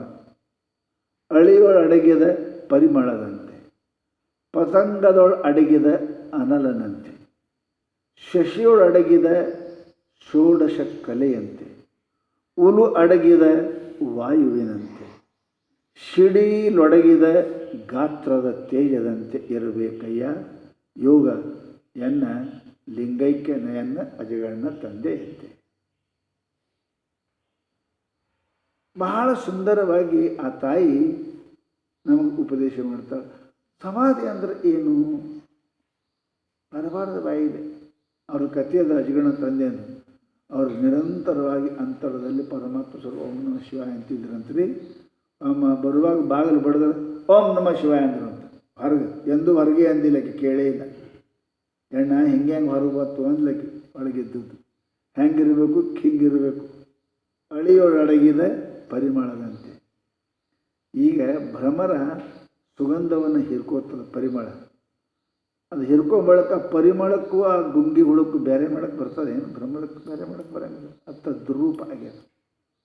ಹಾಗೆ ಭಗವಂತನ ಲಿಂಗವನ್ನು ಪರಮಾತ್ಮ ಚಿಂತನೆ ಮಾಡತಕ್ಕಂಥ ಅದು ಚಿಂತನೆ ಬರೋಂಗಿಲ್ಲ, ಹೂ ತದ್ರೂಪ ಆಗಿಬಿಡ್ತದೆ. ನೀರು ಏನಪ್ಪ ಸೇರಿದಂತೆ, ಸಕ್ಕರೆ ಉಪ್ಪು ನೀರು ಸೇರಿದಂತೆ. ಅಲ್ಲಿ ಇಲ್ಲ, ಅಲ್ಲೇನು ಅದಪ್ಪ ಅದಕ್ಕೆ ಅದು ಹುಡುಕಿ ತೆಗೆಯಕ್ಕೆ ಬರೋಂಗಿಲ್ಲ, ಅದಕ್ಕೆ ತದ್ರೂಪ ಆಗುತ್ತದೆ. ಪತಂಗದ ಒಡಗಿದ ಅನಲನಂತೆ. ಪತಂಗ ಅಂದ್ರೆ ಸೂರ್ಯ. ಮತ್ತು ಸೂರ್ಯನಿಗೆ ಅದು ಬಿಸಿಲಾದ ಸೂರ್ಯ, ಬಿಸಿಲು ಎರಡದವರದು. ಬಿಸಿಲ ಸೂರ್ಯನ ಗರಮು ಮತ್ತು ಅದಕ್ಕೇನು ಬೇರೆ ಮಾಡೋಕ್ಕೆ ಬರ್ತದೆ. ಸೂರ್ಯನ ಬಿಸಿ ಬಿಟ್ಟು ಸೂರ್ಯನ ತೋರಿಸ್ರಿ, ಸೂರ್ಯನ ಬಿಟ್ಟು ಬಿಸಿ ತೋರಿಸ್ರಿ, ಬರೋಂಗಿಲ್ಲ. ಬಿಸಿ ಅಂದ್ರೆ ಸೂರ್ಯ, ಸೂರ್ಯ ಅಂದ್ರೆ ಬಿಸಿ ಅದ, ತದ್ರೂಪ ಅದ, ಅಲ್ಲಿ ಬೇರ್ಪಡಿಸಲಿಕ್ಕೆ ಬರೋಂಗಿಲ್ಲ. ಶಶಿಯವರು ಅಡಗಿದ ಷೋಡಶ ಕಲೆಯಂತೆ. ಚಂದ್ರ ಅದಾನ, ಚಂದ್ರನ ಬಿಟ್ಟು ಅವು ತೆಗೆ ಬರೋಂಗಿಲ್ಲ. ಅದಕ್ಕೆ ನಿಜಗೊಂಡ್ರು ಹೇಳೋಂಗಿಲ್ಲ. ಇದಕ್ಕೆ ಸ್ವರೂಪ ಲಕ್ಷಣಕ್ಕೆ ಹೇಳ ಧವಳ ಕಾಂತಿ ಇವು ಶಶಿಯ ರೂಪ ಅದಾವ, ಬೇರ್ಪಡಿಸಲಿಕ್ಕೆ ಬರೋಂಗಿಲ್ಲ. ಹಾಗೆ ಈ ಚಿಂತನೆ ಮಾಡತಕ್ಕಂಥ ಮನಸ್ಸು ಅದೇ ಆಗ್ಬೇಕು, ಅದರಂಗೆ ಆಗ್ಬೇಕು. ಅದೇ ಅದು ಬೇರ್ಪಡಿಸಲಿಕ್ಕೆ ಬರೋಂಗಿಲ್ಲ. ಅದಕ್ಕೆ ಹೆಂಗೆ ಚಂದ್ರನ ಕಲೆಗಳಿಗೂ ಚಂದ್ರನಿಗೆ ಬೇರ್ಪಡಿಸ್ಲಿಕ್ಕೆ ಬರೋಂಗಿಲ್ಲ, ಸೂರ್ಯನ ಉಷ್ಣತೆಗೂ ಬೇರ್ಪಡಿಸಲಿಕ್ಕೆ ಬರೋಂಗಿಲ್ಲ, ಪರಿಮಳಕ್ಕೂ ಮತ್ತು ಭ್ರಮರಕ್ಕೂ ಬೇರ್ಪಡಿಸಲಿಕ್ಕೆ ಬರೋಂಗಿಲ್ಲ. ಹಾಗೆ ಅದರಂತೆ ಅಂತಾರೆ ಅವರು. ಉಲು ಅಡಗಿದ ವಾಯುವಿನಂತೆ. ಅದಲ್ಲ ಈಗ ಅದಲ್ಲ, ಈಗ ಗಾಳಿ ಬಿಸ್ಕತ್ತ ಸ್ವಯಂ ಅಂತ ಮೈ ಹತ್ತ ಗೊತ್ತಾಗಲ್ಲ. ಈ ಗಾಳಿ ಅದ ಇಲ್ಲ, ಅದೇನು ನೋಡ್ರಿ, ಯಾರಿಗೆ ಗೊತ್ತೇ ಆಗೋದು. ಗಾಳಿಲಿದ್ದೆ ಬದುಕಂಗಿಲ್ಲ. ಗಾಳಿ ನಮಗೆ ಯಾರಿಗೆ ಅನುಭವಕ್ಕೆ ಬರೋಂಗಿಲ್ಲ. ಎಷ್ಟು ಮಜಾ ಆದ್ರಿ. ಉಲು ಅಂದ್ರೆ ಬೀಸುವುದು ಶಬ್ದ. ಏನಂದ್ರೆ ಹೋಗ್ತದ, ಎಲ್ಲಿ ಶಬ್ದ ಅದ? ಗಾಳಿ ಅದ, ಶಬ್ದ ಇಲ್ಲ. ಏನದ? ಅದು ಗಾಳಿಯ ರೂಪನೇ ಅದ. ಶಬ್ದ ಇಲ್ಲೇ ಗಾಳಿ ಇರಂಗಿಲ್ಲ ಖರೆ. ಯಾಕೆ? ಆಕಾಶದಿಂದ ಹುಟ್ಟ್ಯದ ಅದು ಶಬ್ದ ಅದ ಖರೆ, ಅದರ ಉಲುಹು ಇಲ್ಲ, ಅದರ ಇಲ್ಲ. ಹಂಗೆ ಮನಸ್ಸಿನ ಉಲುಹು ಇರಬಾರ್ದು, ತದ್ರೂಪ ಆಗಬೇಕು. ತದ್ರೂಪ ಆಯಿತು, ಬ್ರಹ್ಮರೂಪ ಆಯಿತು ಅಂತ ಕೇಳಿದ್ರೆ ಅಲ್ಲಿ ಉಲು ಇಲ್ಲ. ಉಲು ಅಂದ್ರೆ ಏನು? ಸ್ವಂ ಸ್ವಂ ಸ್ವಂ ಆಯಿತು. ಈಗಿಲ್ಲ, ಅದ ಉಲು ಇಲ್ಲ. ಈಗ ಮನಸ್ಸದ, ಮನಸ್ಸಿನ ವ್ಯವಹಾರ ಇಲ್ಲ, ಸೋಹಂ ಅನ್ನೋದಿಲ್ಲ. ಇದಕ್ಕೆ ಸಮಾಧಿ ಅನ್ನಬೇಕು ಅಂತ. ಮನಸ್ಸಿನಲ್ಲಿ ಸಮಾಧಿನೇ ಇಲ್ಲಲ್ಲ, ಮನಸ್ಸು ಬೇಕೇ, ಅದರ ಮನಸ್ಸಿನ ವ್ಯವಹಾರ ಇಲ್ಲ, ಉಲುವು ಇಲ್ಲ. ಇದಕ್ಕೆ ಏನಂತಾರಪ್ಪ? ಸಮಾಧಿ ಅಂತಾರೆ. ಸಿಡಿಲೊಳು ಅಡಗಿದ ಗಾತ್ರ ತೇಜದಂತೆ. ಸಿಡಿಲು ಮಿಂಚು ಬಡಿತಾರೆ. ಮಿಂಚು ಅಂದರೆ ಏನು? ಸಿಡ್ಲ. ಸಿಡ್ಲು ಅಂದರೆ ಏನು? ಮಿಂಚ. ಮಿಂಚಿಗೆ ಬಿಟ್ಟು ಸಿಡ್ಲು ತೋರಿಸ್ರಿ, ಸಿಡ್ಲಿಗೆ ಬಿಟ್ಟು ಮಿಂಚು ತೋರಿಸ್ರಿ, ಹೆಂಗೆ ತೋರ್ಸಕ್ಕೆ ಬರ್ತದೆ? ಹೆಂಗೆ? ತದ್ರೂಪದ. ಅದರಂತೆ ಮನವು ಬ್ರಹ್ಮರೂಪ ಆಯಿತು ಅಂದರೆ ಇದಕ್ಕೆ ಸಮಾಧಿ ಅಂತಾರೆ. ಹೀಗೆ ಏನಪ್ಪ ಇರಬೇಕಯ್ಯ ಯೋಗ. ಏನಪ್ಪ ಲಿಂಗೈಕ್ಯ ಅನ್ನತಕ್ಕಂಥದ್ದು ಹೀಗಿರಬೇಕು ಅಂತಾರೆ. ಇನ್ನು ಮಹಾತ್ಮ ಏನಪ್ಪ ಗುಹೇಶ್ವರ ಒಂದು ಹೇಳ್ತಾರೆ, ಉದಕದ ಒಳಗಡೆ ಕಿಚ್ಚಿನಂತೆ ಲಿಂಗೈಕ್ಯವು. ಉದಕದ ಒಳಗಡೆ ಕಿಚ್ಚು, ಸಮುದ್ರದಾಗ ಬೆಂಕಿ ಅದೇ ಇಲ್ರಿ, ಬೆಂಕಿ ಅದ ಬೆಂಕಿ ಅದ. ಯಾಕೆ ಬೆಂಕಿ ಆದಮೇಲೆ ನೀರದು, ಪಂಚಭೂತ ಹುಡ್ತಾರೆ ರೀ.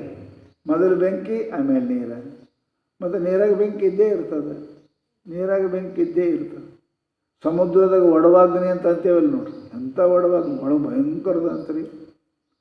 ಅದ ಹೆಂಗದ ಬಿಟ್ಟಿಲ್ಲದು, ಅದ್ರ ಜೊತೆಗೆ ಐಕ್ಯ ಹೆಂಗಿರ್ತಾನೆ.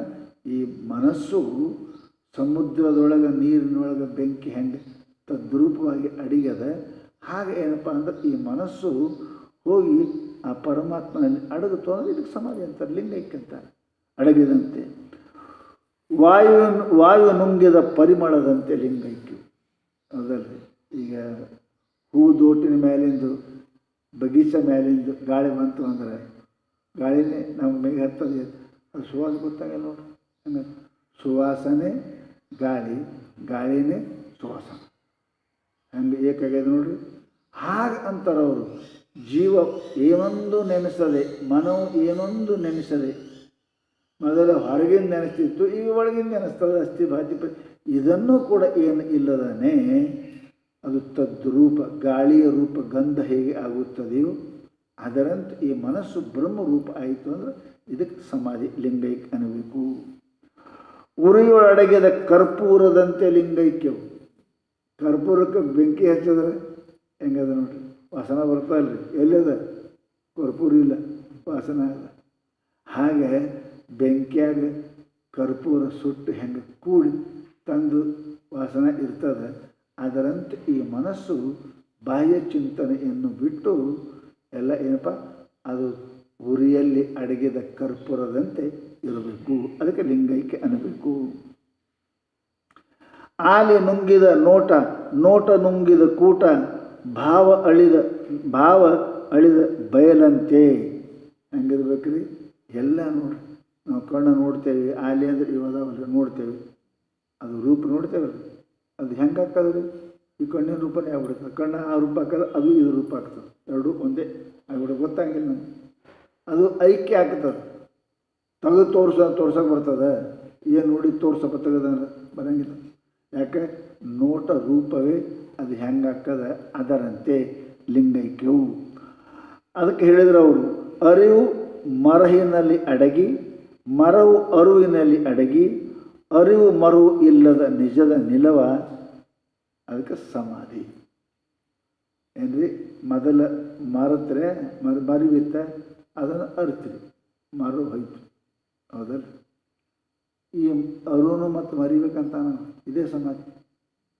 ಈಗ ಮರವು ಕಳ್ಯಾಕ ಅರು ಬಂತು, ಈ ಅರು ಎಂತಕ್ಕಿರ್ಬೇಕು, ಇದನ್ನು ಏನು ಮರಿತೀರಿ, ಮರದ ಏನು ಇರ್ತೀರಿ ಅದು ಸಮಾಧಿ ನೋಡೋದು. ಮರವು ಅರುವಿನಲ್ಲಿ ಅಡಗಬೇಕು. ಈ ಅರು ಪುನಃ ಮತ್ತೆ ಅರಿತೇನೆಂಬ ಇದೇನಪ್ಪ, ಇದು ಕೂಡ ಮರಿವಿನೊಳಗೆ ಮತ್ತೆ ಅದು ಮರಿಬೇಕು. ಮರದ ಒಳಗೆ ಏನು ಉಳಿತದ, ಅರವು ಮರ ಇಲ್ಲದ ನಿಜದ ನಿಲವು ಏನಪ್ಪ, ಅದು ಲಿಂಗೈಕ್ಯ. ಅದಕ್ಕೆ ಯಥೋವಾಚೋ ನಿವರ್ತಂತೆ ಅಪ್ರಾಪ್ಯ ಮನಸಃ ಸಹ ಅಂತಿಕೊಂಡು ಇದಕ್ಕೆ ಜಂಬುಜಕ್ಕೇಶ್ವರ ಶರಣರು ಅವರೇನಪ್ಪ ಅಂದ್ರೆ ಈ ವಚನ ಹೇಳ್ತಾರೆ. ಅದನ್ನೇ ಪ್ರಭುದೇವರು ಬಹಳ ಚನ್ನಬಸವಣ್ಣ ಹೇಳ್ಯಾರ. ಅಪ್ಪುವಿನ ಅಪ್ಪಿದ ವಾರಿಕಲ್ಲಿನಂತೆ, ವಾಯುವಿನ ಅಪ್ಪಿದ ಪರಿಮಳದಂತೆ, ಲಿಂಗವನ್ನು ಅಪ್ಪಿದ ಶರಣದೇಹಿ ಎನ್ನಬಹುದೇ, ಅನಲನಪ್ಪಿದ ಕರ್ಪೂರದಂತೆ, ಈ ತ್ರಿವಿಧ ನಿರ್ಣಯ ಕೂಡಿದ ಚೆನ್ನ ಸಂಗಯ್ಯ ಏನಪ್ಪ ಅಂದ್ರೆ ಲಿಂಗೈಕ್ಯ. ಈಗ ಬಹಳ ಕಡಿಗೆ ಬರೆದರು ಏನಪ್ಪ ಗುಹೇಶ್ವರ, ನೆನವು ಸತ್ತಿತ್ತು. ಏನ್ರಿ ಕೊನೆಗೆ ಹೇಳಿದ್ರು, ನೆನವು ಸತ್ತಿತ್ತು, ಸತ್ತೋಯ್ತು. ಏನು ಸೋಹಂ ಸತ್ತೋಯ್ತು. ನೆನವು ಸತ್ತಿತ್ತು, ಭ್ರಾಂತಿ ಬೆಂದಿತ್ತು. ನನಗೇನು ಭ್ರಾಂತಿ ಇತ್ತು ಅದೆಲ್ಲ ಕರ್ಕಲಾಗಿ ಹೋಗ್ಯದ, ಸುಡೋದಲ್ಲ ಬೆಂದಿ ಕರ್ಕಲಾಗಿ ಹೋಗ್ಯದಂತ. ಅದಕ್ಕೆ ನೆನವು ಸತ್ತಿತ್ತು, ಭ್ರಾಂತಿ ಬೆಂದಿತ್ತು, ಅರಿವು ಅರತಿತ್ತು, ಅರಿವು ಉಪ್ಪು ಹೆಂಗೆ ಕರಗೋಯ್ತು ಕರಗೋಯ್ತು, ಕುರುಹು ಕೆಟ್ಟಿತ್ತು. ಅಲ್ಲಿ ಗತಿಯ ನರಸುವರುಂಟೆ ಮರುಳೆ. ಅಲ್ಲಿ ಎಲ್ಲಿ ಮುಕ್ತಿ ಹುಡ್ಕಕ್ಕೆ ಹೋಗ್ತಿ? ಅಲ್ಲಿ ಏನು ಇಲ್ಲ. ಅವರು ಮತಿಯ ನರಸುವರೇ, ಗತಿಯ ನರಸುವರೇ. ಅಂಗವೆಲ್ಲ ನಷ್ಟವಾಗಿ ಲಿಂಗಮಯವಾದ ಬಳಿಕ ಕಂಗಳಂಗದ ಕಳೆದು ಬೆಳಗಿನ ಭವ ಹಿಂಗಿತ್ತು ಗುಹೇಶ್ವರ. ಅದಕ್ಕೇನಂತಾರೆ, ಇವೆಲ್ಲನೂ ಕೂಡ ಹೋಗಿಬಿಡ್ತಾನಪ್ಪ, ಏನಿಲ್ಲ ಅಲ್ಲಿ ಯಾವುದು ಕೂಡ. ಇಂತಹ ಯಾವುದೊಂದು ಕಲ್ಪನೆ ವಿಕಲ್ಪನೆ ಇಲ್ಲದೆ ಇರತಕ್ಕಂಥ ಇರುವಿಕೆ, ಇಲ್ಲದೇ ಇರುವುದಲ್ಲ, ಇಲ್ಲದಂತೆ ಇರುವಿಕೆ ಏನದ ಅದಕ್ಕೆ ಸಮಾಧಿ ಅಂತ ಕರಿಬೇಕು ಅಂತಾರವರು. ಅದಕ್ಕೆ ಮನವು ಆತ್ಮನೊಡನೆ ಐಕ್ಯವೆನಿಪ ಸಮಾಧಿ ಅಂತದು ತಾನೇ. ಅದು ಹೇಳ್ತು, ಮನವಳಿದು ತನ್ನ ಮನದಂದ ಅಳಿಯಲ, ಮನವಳಿದು ಉಳಿದ ನಿಜಾನಂದ ಘನವೇ ತಾನಾಗಿರಲು ಅದು ಸಮಹಿತೇ ಎಂದು ಮನದನ್ನೇ ಮೈತ್ರೇಯಿ ತಿಳಿ ನೀನು. ಮನದನ್ನೇ ಅಂದರೆ ಏನ್ರಿ? ಮೈತ್ರೇಯಿ ತಿಳಿ ನೀನು ಅಂದ್ರೆ ಬರವಾಯಿತು. ಮನದನ್ನೇ ಅಪರ ಬರೆದ ಅದಕ್ಕೆ ಮನಸ್ಸಿಗೆ ಭಿನ್ನ ಆಗಿರುವವಳೆ ಬೇರೆಯಾಗಿರುವವು ಅಂದ್ರೆ ಎರಡು. ಮನದನ್ನೇ ಅಂದ್ರೆ ಅರ್ಥ ಏನು? ಅಂಟುಕೊಳ್ಳೋದು ರೀ, ಅಂಟುಕೊಳ್ಳೋದಕ್ಕಂತ ಏನು? ಯಾರ ಮನಸ್ಸಿಗೆ ಅಂದ್ರೆ ಯಾಜ್ಞವಲ್ಕ್ಯ ಮನಸ್ಸಿಗೆ ಅಂಟುಕೊಳ್ಳೋಕೆ ಅರ್ಥಾತ್ ಏನು? ಅಷ್ಟು ಪ್ರೀತಿ ಅದು ಅಕ್ಕಿ ಮೇಲೆ ಅವರು. ಯಾಕೆ? ಅಕ್ಕಿದು ಎಲ್ಲ ಲಕ್ಷಣ ನೋಡಿದವರು ಏನಪ್ಪ ಅಂದ್ರೆ ತೀವ್ರ ಮೋಕ್ಷತ್ವ. ಗುರುಗಳು ಶಿಷ್ಯನ ಪ್ರೀತಿ ಮಾಡೋದು ಅದಕ್ಕೆ ತೀವ್ರ ಮುಮುಕ್ಷತ್ವ ಪ್ರೀತಿ ಮಾಡ್ತಾರೆ. ಅವನಲ್ಲಿ ಅಭ್ಯಾಸಕ್ಕೆ ಮನಸ್ಸು ಇರ್ತ ಅಂತ. ನೀವು ಕೇಳೋದು ಉತ್ತರ ಕೊಟ್ಟೋದು ಪ್ರೀತಿ ಮಾಡ್ತೀರಿ, ನೀವು ಸ್ವಾಮಿ ಕೇಳ್ತೀರಿ ಸ್ವಾಭಾವಿಕ. ಆಕೆ ಮನದನ್ನೇ ಅಂತ ಅನ್ನೋದು ಮನಸ್ಸಿಗೆ ಭಿನ್ನವಾಗಿ ಇದ್ದವಳೆ ಒಂದು ಬರೆದಾರ ಅರ್ಥವನ್ನು. ಇನ್ನು ಮುಖ್ಯ ಅರ್ಥ ಏನು ಅಂತ ಕೇಳಿದರೆ, ನೀನು ನನ್ನ ಮನಸ್ಸಿಗೆ ಏನಪ್ಪ ಅಂದ್ರೆ ಬಂದವಳು ಪ್ರೀತಿ. ಯಾಕೆ? ಮುಮುಕ್ಷುವನ್ನು ಸದ್ಗುರುಗಳು ಪ್ರೀತಿಸ್ತಾರೆ. ಯಾಕೆ ಅಂತ ಕೇಳಿದರೆ ಅವರ ತೀವ್ರ ಮುಮುಕ್ಷತ್ವ, ಅವರ ಸೇವೆಗೆ ಅವರು ಪ್ರೀತಿ ಮಾಡ್ತಾರೆ. ಅದಕ್ಕೆ ಗುರುಗಳ ಪ್ರೀತಿಗೆ ಪಾತ್ರರಾದವಳೆ ಅಂತ ಅರ್ಥ. ಅದಕ್ಕೆ ಮನದನ್ನೇ ಕೇಳು, ಮನ ಒಳಿದು ಮತ್ತು ತನ್ನ ಮನದಂದವು ಅಳಿಯಲು. ನೋಡಿ, ಮನದಂದವು ಅಳಿಯಲು ಮನವು ಅಳಿಯುವುದು. ಇದು ವಿಚಾರ ಮಾಡಿರಿ ಮೊದಲು. ಅದು ಹಿಂಗದ ಮನಸ್ಸು ಹೋಗ್ಯದ ಅದಂತ ನೀವು ಹೆಂಗಂತೀರಿ? ಎಚ್ಚರದ ಮನಸ್ಸು ಅದ ಇಲ್ಲ ಅದಂತ ಹೆಂಗೆ ಗೊತ್ತಾಯ್ತು? ನಿದ್ರೆ ಮನಸ್ಸು ಅದ ಇಲ್ಲ ಇಲ್ಲಂತ ಹೆಂಗೆ ಗೊತ್ತಾಯ್ತು? ಅರೇ ಮನುಷ್ಯ ಜೀವಂತ ಅದ ನನ್ನಕ್ಕ ಏನು ಚೇಷ್ಟೆ ಮಾಡಿದ್ರೆ ಗೊತ್ತದಲ್ಲ. ಕಣ್ಣು ತೆರಕತ್ತಾನೆ, ಕಣ್ಣು ಮುಚ್ಚಾಕತ್ತಾನೆ, ತಿರುಗಾಡಬೇಡ ಅಟ್ಟರೆ ಮಾಡ್ತಾನಂದ್ರೆ ಗೊತ್ತಾಕದಲ್ಲ ಏನು? ಅದು ಏನು ಮಾಡಲಿ ಅಂದ್ರೆ ಸತ್ತಾನಂತೆ ಅರ್ಥ ಮಾಡ್ತೇವೆ. ಆಗ ಮನದಂದ ಅಳಿಯಲು ಮನ ಅಳಿಯುವುದು. ಮನಸ್ಸಿನ ವ್ಯವಹಾರ ಹೋಗ್ಬೇಕು ಮೊದಲ. ಸಮಾಧಿ ಅಂತ ಎದಕ್ಕಂತಾರೆ. ಮನಸ್ಸು ಏನೂ ಮಾಡೋಂಗಿಲ್ಲ, ವ್ಯವಹಾರ ಮಾಡೋಂಗಿಲ್ಲ. ಒಳ್ಳೆಯದ ಕೆಟ್ಟು ಪ್ರಪಂಚದ ಮಾಡೋದು ಅದು ಕೆಟ್ಟಿರಬೇಕು. ಬ್ರಹ್ಮ ಅನ್ನೋದು ಇದನ್ನು ಕೂಡ ಒಂದು ವ್ಯವಹಾರನೇ ಅದ, ಮನಸ್ಸಿಗೆ ವ್ಯವಹಾರ ಅದು. ಅದಕ್ಕೆ ಮನದ ಅಂದ ಅಳಿಯಲು ಅದು ಮನವು ಅಳಿಯುವುದು. ಮನಸ್ಸಿನ ವ್ಯವಹಾರ ಹೋಗಬೇಕು. ಮನಸ್ಸಿನ ಅಂದ ಅಂದ್ರೆ ಸ್ವರೂಪ ಏನದ? ಅದ್ರ ಲಕ್ಷಣ ಸಂಕಲ್ಪ ವಿಕಲ್ಪ, ಅದೇ ಸ್ವರೂಪದು. ಈ ಸಂಕಲ್ಪ ವಿಕಲ್ಪ ಇವಾಗ ಅಳಿತು ಅಂತ ತಿಳ್ಕೊರಿ, ಮನಸ್ಸು ಅಳದಂತ. ಎಲ್ಲಿ ತನಕ ಸಂಕಲ್ಪ ವಿಕಲ್ಪ ಅಳದಿಲ್ಲ ಮನಸ್ಸು ಅಳದಂತ ಹೆಂಗಂತೀರಿ? ಹಂಗಂತೀರಿ ಅನ್ನಕ್ಕೆ ಬರೋಂಗಿಲ್ಲ. ಅದಕ್ಕೆ ಎಲ್ಲಿ ತನಕ ತಪ್ಪು ಕೆಲಸ ಮಾಡ್ತಾನೆ ಅಂದ್ರೆ ಮೇಲೆ ಆ ವಸ್ತುವಿನ ಜ್ಞಾನ ಆಗಿಲ್ಲ ಅಂದ್ರೆ ನಮ್ಗೆ ಗೊತ್ತೇ ಆಗ್ತದ. ತಪ್ಪು ಮಾಡಕತ್ತೇನಂದ್ರೆ ಗೊತ್ತಿಲ್ಲ ನಿಮಗೆ. ಆಗ ಮನಸ್ಸು ಇನ್ನೂ ತನ್ನ ವ್ಯವಹಾರ ಬಿಟ್ಟಿಲ್ಲ. ಯಾವುದೇ ಇರಲಿ, ಅದು ಬ್ರಹ್ಮದ್ದೇ ಇರಲಿ, ಅದು ಪ್ರಪಂಚದ ಇರಲಿ, ಎದರದಿರಲಿ, ವ್ಯವಹಾರ ಮಾಡಕತ್ತದಿಲ್ಲ ಅಂದ್ರೆ ಮನಸ್ಸು ಅದಂತ ತಗೋ. ಮನಸ್ಸು ಅದಂತ ತಗೋ. ಸಿದ್ಧಾರೂಢ ಚರಿತ್ರದಾಗ ಅಲ್ಲೇನಪ್ಪ ಜ್ಞಾನವಾದ ಮೇಲೆ ಮಕ್ಕೊಂಡಿದ್ರು ಅಂತ ಸಿದ್ಧಾರೂಢರು ಅಲ್ರಿ, ಮಕ್ಕೊಂಡಿದ್ರಂತ. ಯಾವನೋ ಒಬ್ಬ ಸಾಧಕ, ಅವನು ಚಲೋ ಯೋಗ ಮಾಡಿದ ಸಾಧಕ, ಇವ್ರೇನು ಸಮಾಧಿ ಹಚ್ಚಾನು ಏನು ನಿದ್ದೆ ಹೊಡಕತ್ಯಾನು ಅಂತ ನೋಡಿ ಹುಚ್ಚಿಕೊಂಡು ಕೈ ಹಚ್ಚಿದ್ರೆ ಯಾರು ಅಂದ್ರಂತ.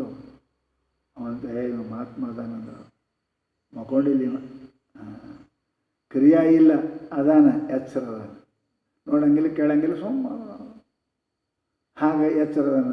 ಮತ್ತು ಕೈ ಹಚ್ಚೋದ್ರು ಗಪ್ಪೆ ಕುಂತ ಅಂದ್ರೆ ಹೊಡೆಕತ್ತೆ ನಿದ್ದೆ ಅಂತ ತಿಳ್ಕೊತಾರೆ. ಹಾಗೆ ಇಲ್ಲಿ ಮನಸ್ಸು ಎಚ್ಚರದ, ವ್ಯವಹಾರ ಮಾಡೋಂಗಿಲ್ಲ. ಅಳಿದಂದ್ರೆ ಏನು ರೀ? ವ್ಯವಹಾರ ಬರ್ತಾ ಅಳಿತು ಮುಗಿದೈತೆ, ಕೆಲಸನೇ ಇಲ್ಲ, ಕೆಟ್ಟದೇ ಅಂತ ಅನ್ಬೇಕಲ್ರಿ. ನಮಗೆ ಈ ಗಡಿಯಾರ ನಡೆದ್ರೆ ಗಡಿಯಾರ ಅಂತೀವಿ, ಬಂದಾಯ್ತು ಅಂತ ಕೆಟ್ಟ ಅಂತಿಕೋಬೇಕು. ಗಡಿಯಾರ ಅಂತ ಏನು ಅದಕ್ಕೆ ಅರ್ಥನೇ ಇಲ್ಲ. ಹಾಗೆ ಮನದ ಅಂದವು ಅಳಿಯಲು ಮನ ಒಳಿಯುವುದು, ಮನ ಒಳಿಯುವುದು ತನ್ನ ಮನದಂದ ಅಳಿಯಲು. ಅಂದರೆ ಮನದ ವ್ಯವಹಾರ ಹೋಯಿತು ಅಂದ್ರೆ ಮನಸ್ಸು ಹೋಗ್ತದೆ. ಆ ಮನವು ಅಳಿದು ಉಳಿದ ನಿಜಾನಂದ ಘನವೇ. ಮನಸ್ಸು ವ್ಯವಹಾರ ಹೋಯಿತು, ಮನಸ್ಸು ಹೋಯ್ತು ಅಂತ ತಿಳ್ಕೊಳ್ಬೇಕು. ಮನಸ್ಸ ವ್ಯವಹಾರ ಮಾಡೋಂಗಿಲ್ಲ. ಆ ಮನಸ್ಸ ತನ್ನ ವ್ಯವಹಾರ ಬಿಟ್ಟು ಅಳಿದು ಬಿಟ್ಟು ಉಳಿದು, ಮನಸ್ಸು ಹೋಗಿಲ್ಲ, ಅದ ವ್ಯವಹಾರ ಹೋಗಿಲ್ಲ. ಏನು ಯಾವ ವ್ಯವಹಾರ ಇಲ್ಲಿ ಏನಪ್ಪ ಅಂತ ಕೇಳಿದ್ರೆ ಪ್ರಪಂಚದ ವ್ಯವಹಾರ. ಏನು ಪ್ರಪಂಚದ ಅಂದ್ರೆ ಏನು ರೀ? ನಾನು ಬ್ರಹ್ಮ ಅನ್ನತಕ್ಕಂಥ ಚಿಂತನೆ ಏನು ಮಾಡ್ತಿತ್ತಲ್ಲ, ಇದು ಈ ವ್ಯವಹಾರ ಅಳಿದು ಉಳಿದು ಎಲ್ಲಿ ಯಾವ್ದಾರು ಚಿಂತೆ ಮಾಡ್ತಿತ್ತು ಅಲ್ಲಿ, ಹೌದಲ್ಲ? ಇಲ್ವಾ? ಅಲ್ಲಿ ಮುಚ್ಚಿಟ್ಟಾಗ್ತದೆ. ಊರಿಗೆ ಹೋಗ್ಬೇಕು ಚಿಂತೆ ಇರ್ತದೆ, ಹೋಗಿ ಬಂದೆ ಮುಗಿತಾ ಯಾವ ಥರ ಮಾಡಿ ಬಂದೆ ಅಂತ ನಿಶ್ಚಿಂತ ಆಗ. ಉಣ್ಬೇಕು ಉಣ್ತಾನೆ ಉಂಡ ಮುಗಿತಪ್ಪ ಅಂತ ಕೆಲಸ ಮುಗಿತಲ್ರಿ. ಈಷ್ಟು ದಿನ ನಮ್ಮ ಕೆಲಸ ಆಯಿತು, ಸೋಮ್ ಇತ್ತು, ಮುಗಿತೀಗ. ಅದು ಸೋಮ್ ಅನ್ನೋದು ಬಿಟ್ಟು ಸುಮ್ಮ ಕುಂತ್ರಿ ಅಂತಾರೆ. ಎಲ್ಲಿ ತದಾಕಾರ ತದ್ರೂಪ ಆಗಿ ಬ್ರಹ್ಮ ಆಗಿ ಬ್ರಹ್ಮರೂಪದಂತೆ ಇತ್ತು ಅಂತ ಕೇಳಿದರೆ ಅವಾಗ ಏನಾಗ್ತದೆ? ನಿಜಾನಂದ ಘನವೇ ತಾನಾಗಿರಲ್. ಅದೇನಾಗ್ತದೆ? ನಿಜಾನಂದ ಘನ ಅಂದರೆ ಸ್ವರೂಪ ಪೂರ್ಣ, ಘನ ಅಂದರೆ ಪೂರ್ಣ, ನಿಜಾನಂದ ಅಂದರೆ ಸ್ವರೂಪ ಆನಂದ ಯಾವಾಗ ಏನಪ್ಪ ಅಂತ ಕೇಳಿದರೆ ಪ್ರಾಪ್ತಿ ಆಗುತ್ತದೆ. ಅದಕ್ಕೇನಪ್ಪ ಅಂದ್ರೆ ಮನದನ್ನೇ ಮೈತ್ರೇಯಿ ಸಮಾಹಿತೆ ಎಂದು ನೀನು ತಿಳಿ. ಅದಕ್ಕೆ ಸಮಾಧಿ ಅಂತ ತಿಳ್ಕೊಂಡು. ಏನು ಮನಸ್ಸು ತನ್ನ ಈ ಪಾರಮಾರ್ಥಿಕ ವ್ಯವಹಾರ, ಮನಸ್ಸು ತನ್ನ ಸೋಹಂ ಅಂತಕ್ಕಂಥ ವ್ಯವಹಾರವನ್ನು ಸಂಪೂರ್ಣವಾಗಿ ಬಿಟ್ಟು ಯಾವುದರ ಚಿಂತನೆ ಮಾಡ್ತಿತ್ತೋ ತದ್ರೂಪವಾಗಿ ಅದು ಉಳೀತು ಅಂದ್ರೆ ಆವಾಗ ಏನು ಆನಂದ ಅವನಿಗೆ ಅನುಭವಕ್ಕೆ ಬರ್ತದೆ, ಅದಕ್ಕೆ ಸಮಾಧಿ ಅಂತ ನಾವು ಕಲಿಬೇಕು. ಮನಸ್ಸು ಎಲ್ಲೆಲ್ಲ ನಿಲ್ಲಬೇಕಾದ್ರೆ ಅದಕ್ಕೊಂದು ಏನಾರೇ ಬೇಕು. ಅದಕ್ಕೇನಾಯಿತು? ಆನಂದ ಸಿಕ್ತು. ಯಾವ ಕ್ಷಣಿಕ ಆನಂದಕ್ಕೆ ಈಟು ಜನ ಪ್ರಯತ್ನ ಮಾಡ್ತಿತ್ತು, ಈಗ ಅಂತರ್ಮುಖವಾಗಲೊಡನೆ ಬ್ರಹ್ಮಚಿಂತನೆಯಿಂದ ಪರಮಾನಂದ ಸಿಕ್ತು ಅಂದ್ರೆ ಶಾಂತ ಆಗ್ತಾವೆ. ಹೊಟ್ಟೆ ತುಂಬುವ ತನಕನ ಉಣ್ತಾನೆ. ಹೊಟ್ಟೆ ತುಂಬುವ ಒಳಗೆ ಉಣ್ಣೋದು ಇದು ಹೆಂಗೆ ಊಟ ಹಾಕೋತಿರ್ತಾನೆ, ಹಂಗೆ ಚಿಂತನೆ ನಡೆದೈತಿ, ತೊಂಬದೊಳಗೆ ಏನು ಮಾಡ್ತಾನೆ? ಹೆಂಗೆ ಉಣ್ಣೋದು ಸ್ಟಾಪ್ ಮಾಡ್ತಾನೆ. ಹಾಗೆ ಈ ಮನುಷ್ಯ ಆತ್ಮ ಅಥವಾ ಅಧಿಕಾರಿ ಮುಮುಕ್ಷು ಈತ ಚಿಂತನೆ ಮಾಡ್ತಾ ಇದ್ದ. ಯಾವಾಗ ಆನಂದ ಸಿಕ್ತು ಏಕತ್ವದಲ್ಲಿ ಅವಾಗೇನು ಮಾಡ್ತಾನೆ?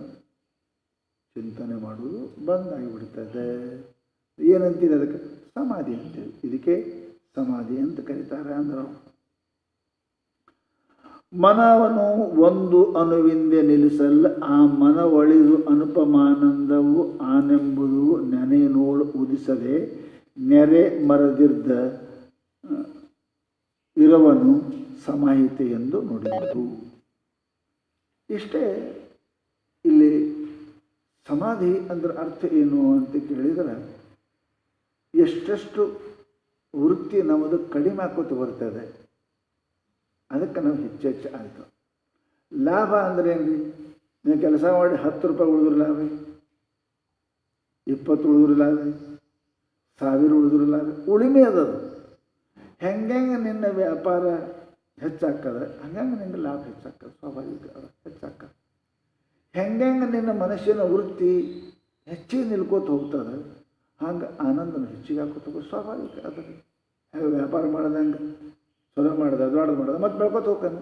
ಹಾಗೆ ಈ ವೃತ್ತಿ ನಿಲ್ಲಿಸುವಿಕೆ ಏನದಲ್ಲ, ರಹಿತವಾದ ವ್ಯವಹಾರ ರಹಿತವಾದ ವೃತ್ತಿ ನಿಲ್ಲುವಿಕೆ ಹೆಂಗೆ ಬೆಳೀತದೆ ಹಂಗೆ ಆನಂದ ಹೆಚ್ಚಾಗ್ತದೆ. ಸ್ವಾಭಾವಿಕ ಅದು. ಸ್ವಲ್ಪ ನಿಂತು ಸ್ವಲ್ಪ ಆನಂದ ಬರ್ತದೆ, ಹೆಚ್ಚಾದ್ರೆ ಹೆಚ್ಚಿನ ಆನಂದ ಬರ್ತದೆ. ಅದಕ್ಕೇ ಸಮಾಧಿ ಅಲ್ಪನೂ ಭಾಳನೂ ಇರ್ಬೋದು. ಯಾರ್ಯಾರು ವರ್ಷಗಟ್ಟಲೆ ಸಮಾಧಿಯಾಗಿರ್ತಾರೆ, ಯಾರ್ಯಾರು ಒಂದು ದಿವಸ ಇರ್ತಾರೆ, 6 ತಾಸು ಇರ್ತಾರೆ. ಏನಪ್ಪ ಅಂದ್ರೆ ಭಾಳ ಮಂದಿ ಸಮಾಧಿ ಇರ್ತಾರೆ ಅವರು ವೃತ್ತಿ. ಅದಕ್ಕಂತಾರೆ ಅವರು, ಮನವನ್ನು ಒಂದು ಅಣುವಿಂದೆ ನಿಲ್ಲಿಸಲ್ಲ. ಮನವನ್ನು ಒಂದು ಅಣುವಿಂದೆ, ಅಣು ಅಂದ್ರೆ ರೀತಿ, ಯಾರ್ಯಾರ ರೀತಿ ಹೆಂಗೆಂಗದ ಆ ರೀತಿ. ಯಾರು ಹೊರಗೆ ನಿಲ್ಲಿಸ್ಬೋದು, ಯಾರು ಒಳಗೆ ನಿಲ್ಲಿಸ್ಬೋದು, ದೇವತೆಗಳು ನಿಲ್ಲಿಸ್ಬೋದು. ಹೇಳಿ ಬಂದಾಗ ನೀನು ಅವೆಲ್ಲ ಎಲ್ಲೆಲ್ಲಿ ಧ್ಯಾನಕ್ಕೆ ಯೋಗ್ಯವಾದ ಜಾಗ ಹೇಳ್ಯಾರ ನಿಮಗೆ. ಶರೀರದಾಗ ಹೇಳ್ಯಾರ, ಹೊರಗೂ ಹೇಳ್ಯಾರ, ಎಲ್ಲೆಲ್ಲಿ ಅದಕ್ಕೆ ಅಂತಾರೆ. ಅದಕ್ಕೆ ಮನವನ್ನು ಒಂದು ಅಣುವಿಂದ ನಿಲ್ಲಿಸಲ್ಲ. ಒಂದು ರೀತಿಯಿಂದ ಮಂತ್ರಯೋಗದಿಂದನೂ ಜಪಯೋಗದಿಂದನೂ ಹಠಯೋಗದಿಂದನೂ ಶಿವಯೋಗದಿಂದನೂ ಯಾವುದೇ ಒಂದು ಯೋಗದಿಂದ ಒಂದು ಅಣುವಿಂದ ಅವರವರಿಗೆ ಅನುಕೂಲ. ಮಂತ್ರಯೋಗದಿಂದ ನಿಲ್ಲಿಸ್ತಾರೆ, ಯೋಗದಿಂದ ನಿಲ್ಲಿಸ್ತಾರೆ, ರಾಜಯೋಗ ನಿಲ್ಲಿಸ್ತಾರೆ, ಹಠಯೋಗ ನಿಲ್ಲಿಸ್ತಾರೆ, ಶಿವಯೋಗ ನಿಲ್ಲಿಸ್ತಾರೆ. ಒಂದು ಅನುವಾದವರು ಆ ರೀತಿಯಿಂದ ಯಾವುದೇ ಸಾಧನೆ ಮಾರ್ಗದಿಂದ ನಿಲ್ಲಿಸಲು ಆ ಮನವು ಅಳಿದು. ಎಲ್ಲಿ ಒಯ್ದು ಮನಸ್ಸು ನಿಂದಿರಿಸ್ತೀರಿ ನಿಮ್ಮ ಅನುಕೂಲವಾದ ಸಾಧನೆಯಿಂದ ಅಲ್ಲಿ ಹೋಗಿ ಮನಸ್ಸು ನಿಲ್ಲಿಸಿರಿ. ಅಲ್ಲಿ ನಿಂತು ಬಳಿಕ ಚಿಂತನೆ ಮಾಡ್ತೀರಿ. ಆ ಚಿಂತನೆ ಮಾಡುವ ಮನಸ್ಸು ಏನಾಗಬೇಕು? ಅಳಿಬೇಕು, ಚಿಂತನೆ ಬಂದಾಗಬೇಕು ಅಂತ ಅರ್ಥ. ಅಳಿಬೇಕು, ಅದು ಮನವು ಅಳಿದು ಅನುಪಮಾನಂದವು ಅವಾಗೇನು ತೋರ್ತರಿ? ಅನುಪಮಾನಂದ ತೋರ್ತದೆ ಸ್ವಾಭಾವಿಕವಾಗಿ. ಎಲ್ಲ ಯೋಗಗಳಲ್ಲಿ ಕೂಡ ಆನಂದನೇ ಅದ, ಎಲ್ಲ ಸಾಧನೆಗಳಿಗೂ ಆನಂದನೇ ಮುಖ್ಯ ಅದ. ಯಾವುದೇ ಒಂದು ಯೋಗ ಹಿಡಿದು ನಿನ್ನ ಮನಸ್ಸನ್ನು ನೀವು ಅಲ್ಲಿ ಇಟ್ಟು ಏಕಾಗ್ರ ಮಾಡಿದಿ ಅಂತ ಕೇಳಿದರೆ, ಐಕ್ಯ ಮಾಡಿದಿ ಅಂದ್ರೆ ಅವಾಗ ಆನಂದ ಪ್ರಕಟ ಆಗುತ್ತದೆ. ಸ್ವಾಭಾವಿಕ ಅದ ಆನಂದ ಪ್ರಕಟ ಆಗ್ತದೆ. ಆಗ ಏನಪ್ಪ ಅಂತ ಕೇಳಿದ್ರೆ ಆನಂದ ಏನಪ್ಪ? ಪರಮಾನಂದವು ಆನು ಎಂಬುದು ನೆನೆನೋಳು ಉದಿಸದೆ. ಅವಾಗೇನಪ್ಪ? ನಾನು ಆನಂದೋಹಂ, ಚಿದ್ರೂಪದಲ್ಲಿ ಚಿದ್ರೂಪೋಹಂ, ಸದ್ರೂಪದಲ್ಲಿ ಸದ್ರೂಪೋಹಂ. ಆ ಪರಮಾತ್ಮ ಇಟ್ಟದಲ್ಲ, ಸತ್ತು ಚಿತ್ತು ಆನಂದ ಪೂರ್ಣ. ನಾನು ಸದ್ರೂಪೋಹಂ, ಚಿದ್ರೂಪೋಹಂ, ಆನಂದೋಹಂ, ನಿತ್ಯೋಹಂ, ಪೂರ್ಣೋಹಂ. ಇವೇನದಲ್ಲ ಇದನ್ನು ಆಡಬೇಕು, ನಿಲ್ಲಿಸಬೇಕು, ಇದನ್ನು ಆಡಬೇಕಂತಾರೆ. ಅದಕ್ಕೆ ಪರಮಾನಂದವಾನೆಂಬುದು ನೆನೆನೋಳು ಉದಿಸದೆ ನೆರೆ ಚೆನ್ನಾಗಿ ಮರೆದು ಇರವನು ಸಮಾಹಿತೆ ಎಂದು ನುಡಿವರು. ಇದಕ್ಕೆ ಸಮಾಹಿತೆ. ಹೆಂಗೆ ಮನುಷ್ಯನ ವೃತ್ತಿ ಅಂತರ್ಮುಖ ಹಾಕೋತ ಹೋಗ್ತದೆ, ಅದರ ವೇಗ ಕಡಿಮೆ ಹಾಕೋತ ಬರ್ತದೆ. ಹಾಗಾಗಿ ಆನಂದ ಮನುಷ್ಯನಿಗೆ ಹೆಚ್ಚಾಕೋತ ಹೋಗ್ತದೆ. ಹೌದಲ್ಲ? ನೇಮ್ ಅದಕ್ಕೆ. ನೀವು ಫ್ಯಾನ ಒಂದರ ಮೇಲೆ ಇಟ್ಟರೆ ಒಂದು ಇಟ್ಟೇ ಗಾಳಿ ಬರ್ತದೆ, 2 ಮೇಲೆ ಇಟ್ಟು ಹೆಚ್ಚಿಗೆ ಬರ್ತದೆ, 3 ಮೇಲೆ ಇಟ್ಟು ಹೆಚ್ಚಿಗೆ ಬರ್ತದೆ, 4 ಹೊಟ್ಟೆ ಹೆಚ್ಚಿಗೆ ಸ್ಟಾಪ್, ಫುಲ್ಲು ಸುತ್ತದ ನೋಡ್ರಿ. ಹಾಗೆ ನಿಮ್ಮ ಮನಸ್ಸು ಏನಪ್ಪ ಅಂತಂದ್ರೆ ಆ ಮರೆಯುವಿಕೆ, ಸೋಹಂ ನಾನೆಂಬುದು ಮರೆಯುವಿಕೆ, ಸದ್ರೂಪೋಹಂ ಚಿದ್ರೂಪ ಮರೆಯುವಿಕೆ ಹೆಂಗೆ ನಿಮ್ಮದು ಬೆಳೀತದೆ, ಹಂಗೆ ಆನಂದ ಹೆಚ್ಚಾಗ್ತದೆ. ಅದು ಅಂತಾರೆ, ನಾನು ಬ್ರಹ್ಮನೆಂಬ, ನಾನು ಚಿದ್ರೂಪ ಸದ್ರೂಪನೆಂಬ ಏನು ತಿಳುವಳಿಕೆ ಹೆಂಗೆ ಕಡಿಮೆ ಹಾಕೋತ ಬರ್ತದೆ, ಅದು ಅಡ್ಕೋತ ಬರ್ತದೆ. ಹಂಗೆ ಹಾಕ ಅವು ಒಮ್ಮೆ ಅಡಗಂಗಿಲ್ಲ. ಯಾವುದಾದ್ರು ವಾಸನ ಮತ್ತು ಒಮ್ಮೆ ಹೋಲಿ ಹೋಗಿಲ್ಲ, ಬಿಸಿ ಹತ್ತದ ಬಿಸಿ ಒಮ್ಮೆ ಹೋಗಿಲ್ಲ, ಶೀತ ಆಯಿತು ಒಮ್ಮೆ ಅದು ನೇಮದ ವಸ್ತುಗಳದು. ಹಾಗೆ ಇದು ನೆನೆಸೋದು ಒಮ್ಮೆ ಹೋಗೋದಿಲ್ಲ. ಇದು ಹಾಗೆ ಮರ್ಕೋತು ತಿಳಿದ ತಿಳುವಳಿಕೆ ಮರ್ಕೋತ ಹೆಂಗೆ ಆಗ್ತದೆ ಹಂಗೆ ಆನಂದನ ಕೂಡ ಹೆಚ್ಚಾಕೋತ ಬರ್ತದೆ ಅಂತಾರೋ. ಸಮಾಹಿತಿ ಎಂದು ನುಡಿವರು ಹೊರಗಣ ಬರೀ ಬಳಿಕೆ ಸುಖ ದುಃಖವನ್ನು ಊರೆ ಮರೆದು ಆನಂದ ಪದವಾದ ಬರಿ ಅರಿವಾಗಿ ತಾನಿರೆ ಸಮಾಹಿತಿ ಎಂದು ಪರಮೆ ಗುರುಳೇ ನೀರೇ ನೀನು ತಿಳಿ. ಏನಪ್ಪ ಅಂದ್ರೆ ಪರಮೇ ಗುರುಳೆ ಗುರುಳ ಕೂದಲತ್ತ ಪರಮೇಂದ್ರ ಅಪ್ಪ ಅವರು ಕಪ್ಪ ಅಂತ ಬರೆದಾರ. ಭ್ರಮರದಂತೆ ಕಪ್ಪು ಕೂದಲು ಉಳ್ಳವಳೆ.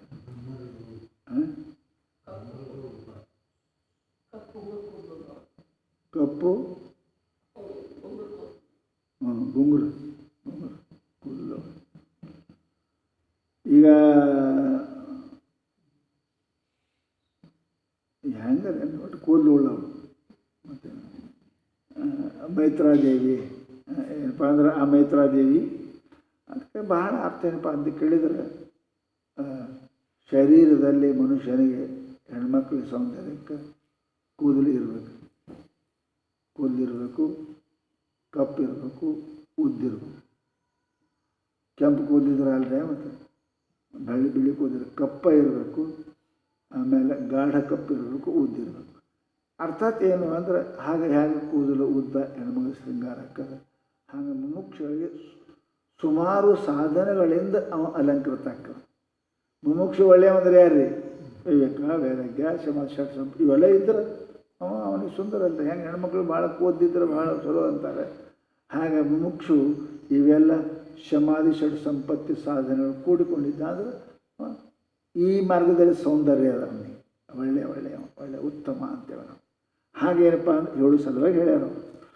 ಹಾಗೇನು ಹೊರಗಣ ಬರಿ ಬಳಿಕೆಯ ಸುಖ ದುಃಖವನ್ನು ಊರೆ ಮರೆದು. ಹೊರಗಣ ಅಂದ್ರೇನಪ್ಪ ಅಂತ ಕೇಳಿದರೆ ಪ್ರಪಂಚದಲ್ಲಿ 2 ಅರ್ಥ ಅದಾವೆ. ಹೊರಗಣ ಅಂದ್ರೆ ನಾಮರೂಪಾತ್ಮಕ ಪ್ರಪಂಚದಲ್ಲಿ ಅದರಿಂದ ಬರ್ತಕ್ಕಂಥ ಸುಖ ದುಃಖಗಳು ಅದ. ಅವು ಸುಖ ದುಃಖಗಳು ಎಲ್ಲವೂ ಕೂಡ ಜ್ಞಾತ ಸತ್ತ ಅದಾವ, ಮನಸ್ಸಿನಾಗೆ ಇರ್ತಾವೆ, ಹೊರಗೇನು ಇರಂಗಿಲ್ಲ. ಸುಖ ದುಃಖ ವಸ್ತು ಹೊರಗೆ ಅದಾವ, ಸುಖ ದುಃಖ ಒಳಗೆ ಅದ. ಪರಂತು ಇದು ಮನಸ್ಸು ಹೆಂಗೆ ನನಗೆ ಶರೀರ ದೃಷ್ಟಿಯಿಂದ ನಾಮರೂಪ ಹೇಗೆ ಹೊರಗೆ ಅದಾವು, ಅದರಂತೆ ಆತ್ಮದೃಷ್ಟಿಯಿಂದ ಮನಸ್ಸೂ ಹೊರಗೆ ಅದ. ಮನಸ್ಸು ನಮ್ಮದ್ರಾಗಿಲ್ಲದು, ಹೊರಗದು. ಇದನ್ನು ಅನ್ಯ ಅದ, ವಿಜಾತಿ ಅದ. ಇದು ನಮ್ಮ ಸಜಾತಿ ಅಲ್ಲದ, ವಿಜಾತಿ ಅದ. ಅದಕ್ಕೆ ಅಂತಾರೆ ಆತ್ಮ ಹೆಂಗದ ಸ್ವಗತ ಸಜಾತಿ ಭೇದ ರಹಿತ ಅದನ್ನು. ಅದಕ್ಕೆ ಹೊರಗಿನ ಪ್ರಪಂಚದ ವಸ್ತುಗಳಾಗಲಿ, ಒಳಗಿನ ಆತ್ಮ ಸುಖ ದುಃಖಗಳೇ ಆಗಲಿ, ಹೊರಗಣ ಬರಿ ಬಳಿಕೆಯ ಸುಖ ದುಃಖವನ್ನು ಒರೆ ಮರೆ. ಬರಿ ಬಳಕೆ ಅಂದ್ರೆ ಏನ್ರಿ? ಸುಳ್ಳೆ. ಯಾಕೆ ಸುಮ್ಮನೆ ಹೋಗಿ ಬಂದೇವ್ರಿ ಅಂತ, ಎಲ್ಲಿ ಲಾಭನೇ ಇಲ್ಲ. ಅದಕ್ಕೇನಪ್ಪ ಅಂದ್ರೆ ಬರಿ ಬಳಕೆ ಅಂತೇಳಿ ವ್ಯರ್ಥ ಪರಿಶ್ರಮ. ಅದಕ್ಕೆ ಅರ್ಥ ವ್ಯರ್ಥ ಪರಿಶ್ರಮ. ನಾವು ಏನು ಈ ಸುಖ ದುಃಖದ ವ್ಯರ್ಥ ಪರಿಶ್ರಮ ಅದ. ನಾ ಸದಾ ಸುಖಿ ಇದ್ದೀನಿ. ಈ ಸುಮ್ಮನೆ ಹೊರಗಿನ ವಸ್ತುಗಳು ಕೂಡ್ಕೊಂಡು ಒಮ್ಮೆ ಸುಖ ಬಂತು, ಒಮ್ಮೆ ದುಃಖ ಬಂತು, ಸುಖಿ ದುಃಖಿ ಅನ್ನಕತ್ತೀನಿ. ನಾನು ಪರಮಾನಂದ ಘನ ಸ್ವರೂಪ ಇದ್ದೀನಿ. ನನ್ನ ಏನಪ್ಪ ಅಂದ್ರೆ ಅದಕ್ಕೆ ಆನಂದಕ್ಕೆ ಅದಕ್ಕೆ ಲಯನೂ ಇಲ್ಲ, ಅದಕ್ಕೆ ಉತ್ಪತ್ತಿನೂ ಇಲ್ಲ. ನಿರಂತರ ಅದು ಪರಮಾನಂದ ಅದ, ಸದಾನಂದ ಅದ. ಇವತ್ತಾಲೆ ಸದಾನಂದ ಅದು. ಅದಕ್ಕಂತಾರು ಹೊರಗಣ ಬರಿ ಬಳಿಕೆಯ ಸುಖ ದುಃಖವನ್ನು ಊರೆ ಮರೆದು. ಏನ್ರಿ? ಪದಾರ್ಥಗಳಿಂದಲೇ ಆಗಲಿ, ಮನಸ್ಸಿನ ವ್ಯವಹಾರದಿಂದಲೇ ಆಗಲಿ, ಏನು ಸುಖ ದುಃಖ ಆಗ್ತಾವ, ಪ್ರೀತಿ ದ್ವೇಷ ಆಗ್ತದೆ, ಇವೆಲ್ಲವೂ ಊರೇ ಮರೆದು, ಚೆನ್ನಾಗಿ ಮರೆತು, ಸಮೂಲ ಮರೆತು. ಚೆನ್ನಾಗಿದ್ರೆ ಸಮೂಲ, ಬೇರು ಸಹಿತ ಮರೆತು. ಯಾಕೆ? ಇವು ಮರೆಯೋದು ಭಾಳ ಕಠಿಣದ. ಮನಸ್ಸಿನ ಮೇಲೆ ಏನು ಆಘಾತ ಆಗ್ತದೆ ಅದನ್ನು ಮರೆಯುವುದು ಅಷ್ಟು ಸುಲಭ ಅಲ್ಲ. ಇದೇನು ಸುಲಭ ಅಲ್ಲ. ನಾವು ಪರಮಾತ್ಮನೇ ಆಗಿದ್ದರೂ ಪರಮಾತ್ಮನ ಮರ್ತೇವೆ. 2 ಸರಳದ ನೋಡ್ರಿ. ಏನು ಪ್ರಯತ್ನ ಮಾಡಿದ್ದೀವಿ ಇದಕ್ಕೆ ಮರೆಯಕ್ಕೆ? ನಾವು ಪರಮಾತ್ಮನೇ ಇದ್ದೇವೆ, ನಾವು ಅದನ್ನು ಮರ್ತೇವೆ. ಏನೊಂದು ಪ್ರಯತ್ನ ಮಾಡಿಲ್ಲ. ಇವು ನಾವು ಅಲ್ಲ ಕರೆ, ನಾನು ಸುಖಿ ಅಲ್ಲ ದುಃಖ ಅಲ್ಲ, ಇದು ಮರಿದು ಅದು ಸುಲಭ ಅಲ್ಲ, ಭಾಳ ಕಠಿಣದು. ನಾ ಕಲ್ಲಪ್ಪ ಮಲ್ಲಪ್ಪ ಅನ್ನೋದು ಮರಿದು ಕಠಿಣದು, ನಾ ಮನುಷ್ಯ ಅನ್ನೋದು ಮರಿ ಕಠಿಣದು. ಎಷ್ಟು ಕಠಿಣದ ನೋಡ್ರಿ. ಸದಾ ನಾ ಇದ್ದದ್ದು ನಾ ಮರೆಯೋಕ್ಕೆ ಸರಳದ, ಸರಳೇ ನಮ್ಗೆ ಗೊತ್ತೇ ಇಲ್ಲ. ಪರಂತು ಇದು ಭಾಳ ಕಠಿಣದ ಅಂತಾರ. ಅದಕ್ಕೆ ಊರೇ ಮರೆಯೋದು, ಇದು ಮರೆಯೋದು ಭಾಳ ಕಠಿಣದ. ಚೆನ್ನಾಗಿ ಏನಪ್ಪ ಮರೆದು ನಾನು ನಾಹಂ ಸುಖಿ ನಾಹಂ ದುಃಖಿ. ಯಾಕೆ? ನಾನು ನಾಮರೂಪನೇ ಇಲ್ಲ, ನಾನು ಇಂದ್ರಿಯ ಅತೀತ ಇದ್ದೀನಿ, ಮನಸ್ಸಿಗೆ ಅತೀತ, ಮನಸಾನ ಮನುತೆ ಇದ್ದೀನಿ. ಅಲ್ಲಿ ದುಃಖ ದುಃಖ ನನಗೇನು ಸಂಬಂಧ? ಅನುಕೂಲ ವೃತ್ತಿ ಪ್ರತಿಕೂಲ ವೃತ್ತಿಯಿಂದ ಸುಖ ದುಃಖಗಳು ಬರ್ತಾವೆ. ನನಗೆ ವೃತ್ತಿ ಇಲ್ಲ, ಮನಸ್ಸನ್ನೇ ನಾನಿಲ್ಲ. ಅವುಗಳನ್ನು ನೆರೆ ಮರೆದು ಇರವನು ಇರತಕ್ಕಂಥ ಸ್ಥಿತಿಯನ್ನು, ಸ್ವರೂಪವನ್ನು, ಅದಕ್ಕೇನಂತಾರೆ? ಇರುವುದಕ್ಕೆ. ಸ್ಥಿತಿ ಇರುವುದಕ್ಕೆ, ಹಂಗೆ ಇರುವುದಕ್ಕೆ ಏನ್ರಿ? ಹೊರಗಿನ ಇರ್ತಕ್ಕಂಥ ಏನು ಆಗ್ತವೆ ಆ ಮನಸ್ಸಿನ ಆಗುವ ಸುಖ ದುಃಖಗಳಲ್ಲಿ ಸಂಪೂರ್ಣ ಮರೆದು ನಾನು ಘನ ಆನಂದ ಸ್ವರೂಪ ಇದ್ದೀನಿ ಅಂತ ಹಂಗೇನಪ್ಪ ಅಂದ್ರೆ ಇರಾಕ ಬಂತು ಅಂದ್ರೆ ಸಮಾಹಿತಿ ಎಂದು ನುಡಿಯುವರು. ಇದಕ್ಕೇನಂತಾರೆ ಸಮಾಧಿ ಅಂತ ಇದಕ್ಕೆ ಅಂತಾರೆ. ಇದು ಇದು ಕಠಿಣ ಅದ, ಸಮಾಧಿ ಕಠಿಣ ಹೌದಾ. ನಮ್ಗೆ ಗೊತ್ತಿಲ್ಲದೆ ನಮ್ಗೆ ಮರೆಯೋಕ್ಕಾಗಿಲ್ಲ.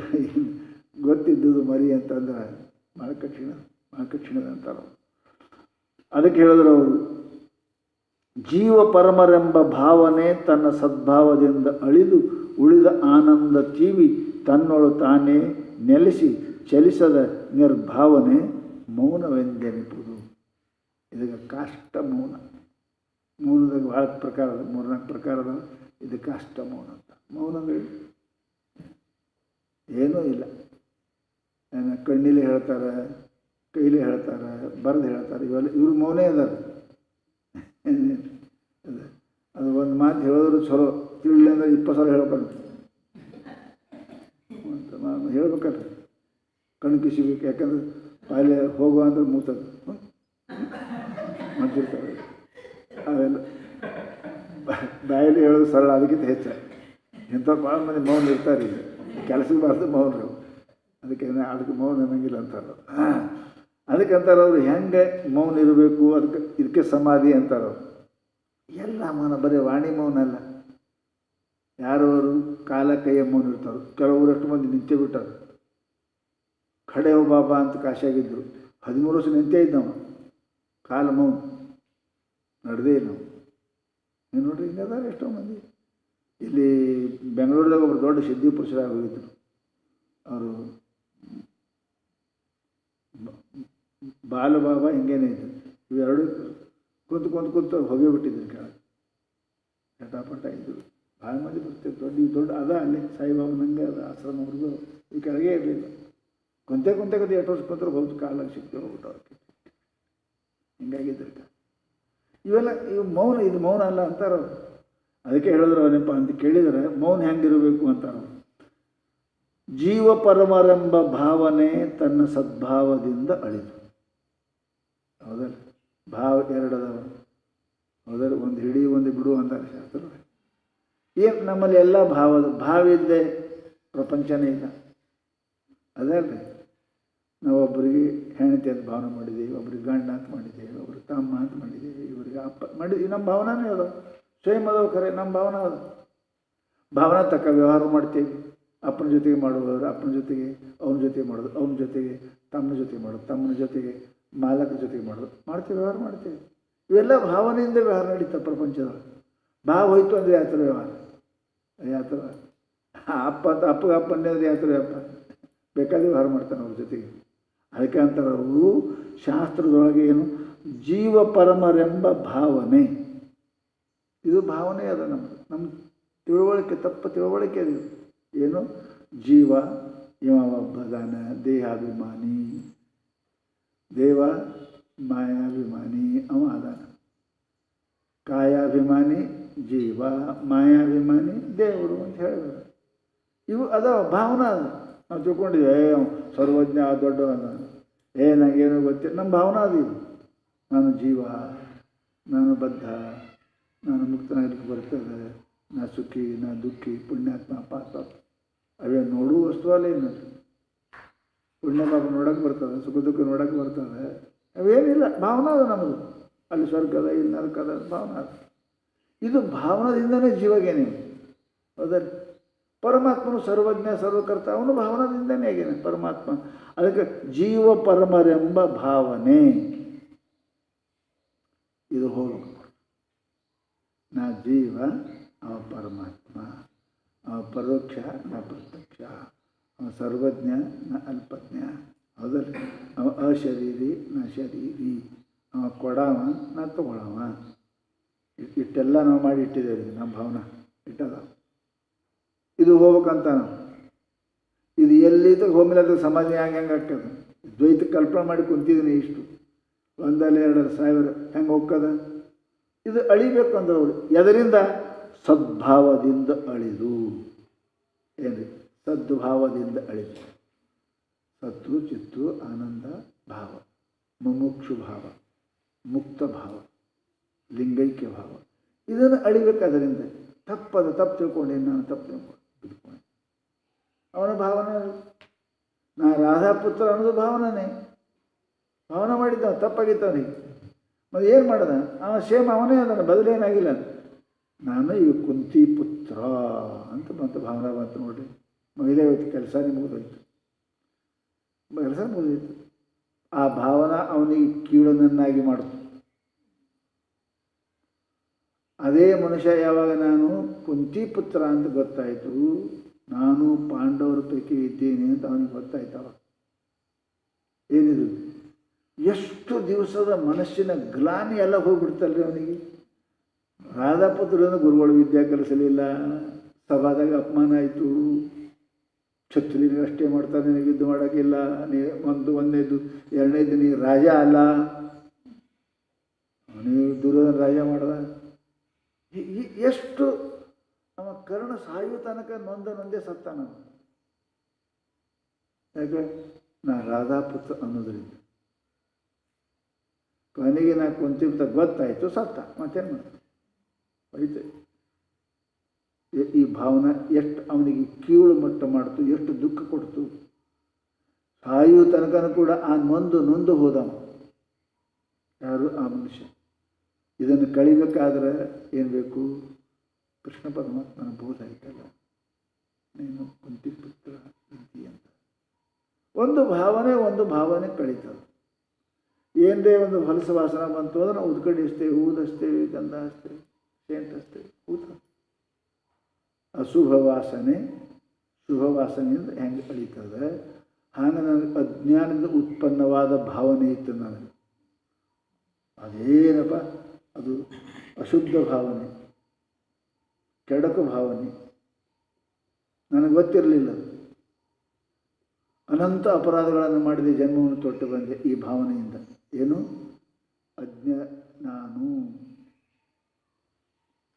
ನಾನಾರು ಅಂತ ಅರಿಯೇ ಇದೇನು ತಪ್ಪು ತಿಳುವಳಿಕೆ ಭಾವನೆ ಇತ್ತಲ್ಲ, ಇದು ನಾನು ಜೀವನು, ಹುಟ್ಟುವವನು ಸಾಯುವವನು, ಇದೊಂದು ಭಾವನೆ. ಇದು ಅಳಿಬೇಕು ಅಂತಂದರೆ ಆ ಮನುಷ್ಯ ಮುಮುಕ್ಷುವಾಗಿ ಸದ್ಗುರುಗಳಿಗೆ ಶರಣಾಗತನಾಗಿ ಏನಪ್ಪ ಅಂತ ಕೇಳಿದರೆ ಅವರು ಇವನಿಗೆ ಸದ್ಭಾವನೆ ಕೊಡ್ತಾರೆ. ತಮ್ಮ, ನೀನು ತಪ್ಪು, ನೀನು ಸೂತಪುತ್ರನಲ್ಲ, ನೀನು ಕುಂತಿಪುತ್ರನೇ ಇದ್ದಿ, ನೀನು ಪಾಂಡವರೇ ಇದ್ದಿ ಅಂತ ಏನಪ್ಪ ಅಂತ ಕೇಳಿದ್ರೆ ಈ ಭಾವನಾ ತರಬೇಕಲ್ರಿ. ಈ ಭಾವನಾ ಯಾವಾಗ ಬಂತು ಅಂದರೆ ದುರ್ಭಾವನೆ ಹೋಗಿಬಿಡ್ತಾವೆ. ಪ್ರಪಂಚ ಭಾವನೆ, ದೇಹ ಭಾವನೆ, ಅನಾತ್ಮ ಭಾವನೆ, ಅಜ್ಞ ಭಾವನೆ, ಇವೆಲ್ಲ ಏನಪ್ಪ ಅಂತ ಹೋಗಿಬಿಡ್ತಾವೆ. ಅದಕ್ಕೆ ಜೀವ ಪರಮರೆಂಬ ಭಾವನೆ ತನ್ನ ಸದ್ಭಾವದಿಂದ ಅಳಿದು, ಜೀವ ಬೇರೆ ಬ್ರಹ್ಮ ಬೇರೆ ಅಂತ ಏನು ಇದು ಭಾವನೆ, ಇಲ್ಲಿ ಸದ್ಭಾವನೆ ಇಟ್ಟರಲ್ಲ ಹೆಸರು, ಅದಕ್ಕೆ ಹಿಂದೆ ಪ್ರಾಸ ಕೂಡಿಲ್ಲ ಅಂತ ತಿಳ್ಕೊಂಡು ಬರೀ ಭಾವನೆ, ಅವು ದುರ್ಭಾವನೆ, ದುಷ್ಟ ಭಾವನೆ, ದುಃಖ ಕೊಡುವ ಭಾವನೆ, ಜನ್ಮ ಮೃತ್ಯು ಕೊಡ್ತಕ್ಕಂಥ ಭಾವನೆ. ಅದಕ್ಕೆ ಭಾವನೆ, ಆ ದುರ್ಭಾವನೆ ತನ್ನ ಸದ್ಭಾವನೆಯಿಂದ, ಏನು ತನ್ನ ಸದ್ಭಾವನೆ ಅವನೇ ತಿಳ್ಕೊಬೇಕಲ್ರಿ. ಮೊದಲು ಯಾವ ದುರ್ಭಾವನೆ ಮಾಡ್ಬೇಕು, ಅವನಿಗೆ ಸದ್ಭಾವನೆ ಮಾಡ್ಕೋಬೇಕು. ತನ್ನ ಸದ್ಭಾವನೆಯಿಂದ ತನ್ನನ್ನು ಜೀವ ಅಂತ ತಿಳ್ಕೊಂಡಿದ್ದ ದುರ್ಭಾವನೆ, ಈ ಗುರುಗಳ ಉಪದೇಶದಿಂದ ತನ್ನನ್ನು ಬ್ರಹ್ಮ ಅಂತಿಕೊಂಡ ಭಾವನೆ, ಈ ಸದ್ಭಾವನೆ ದುರ್ಭಾವನೆ ಕೆಡಿಸ್ಬೇಕು. ಅದು ಪೂರ ಅಳಿದು, ಅವಾಗ ಅಳಿದು ಏನ್ರಿ, ಅಳಿದ ಒಳಗೆ ನಿರ್ಭಾವದೊಳಗೆ ಉಳಿದು, ಹೆಂಗ್ರಿ ಅದು ಕಳಿಸಿದ್ರಿ ದುರ್ಭಾವನೆ ಸದ್ಭಾವನೆಯಿಂದ ಕಳೆದ ಬಳಕ ನೀವು ಬ್ರಹ್ಮವಾಗಿ ಉಳಿದು, ನೀವು ಬ್ರಹ್ಮನೇ ಇದ್ರಿ, ಮೊದಲು ಬಂದಿತ್ತು ಕಳಿಸೋದ್ರಿ. ಅವಾಗ ನೀವು ಬ್ರಹ್ಮವಾಗಿ ಉಳಿದಾಗ ಏನಾಗ್ತದ? ಆನಂದತೀವಿ, ತನ್ನೋಳು ತಾನೇ ನೆಲೆಸಿ ಆನಂದ ರೂಪವಾದ ಆತ್ಮನಲ್ಲಿ ತಾನು ಸ್ವಯಂ ಉಳಿದು ಚಲಿಸದೆ, ಆ ಭಾವನೆ ಅಳಗಾಡಲಾರದೆ ವ್ಯವಹಾರ ಮಾಡದೆ, ಏನು ವ್ಯವಹಾರ ಮಾಡೋಂಗಿಲ್ಲ, ನಿರ್ಭಾವನೆ. ಭಾವನೆ ಅಂದರೆ ವೃತ್ತಿ, ಆ ವೃತ್ತಿ ಏನು ಇಲ್ಲದೇ ಏನಪ್ಪ ಅಂದ್ರೆ ಇರುವುದಕ್ಕೆ ಮೌನವೆಂದೆನಿಪುದು, ಅಂದರೆ ಸಮಾಧಿ ಎಂದೆನಿಪುದು. ಇದಕ್ಕೆ ಸಮಾಧಿ ಅಂತ ಕರೀತಾರೆ. ಇಂತು ಸಾಧನಂ 4 ಸಾಧನಂ ಅಂತರಮಿವರೆಂದೇ ತವೆ ಅರಿಯುವುದು ಶುದ್ಧಬಹುದಾಗಿ ಇವರೆಂದೇ ಮುಕ್ತಿ ಸಂಭವಿಸುವುದು ಜೀವನಿಗೆ ಇವನೆಂತು ತಿಳಿ ಚಂಡಮತಿ ನೀನು. ಚಂಡ ಚಾಮುಂಡಿ,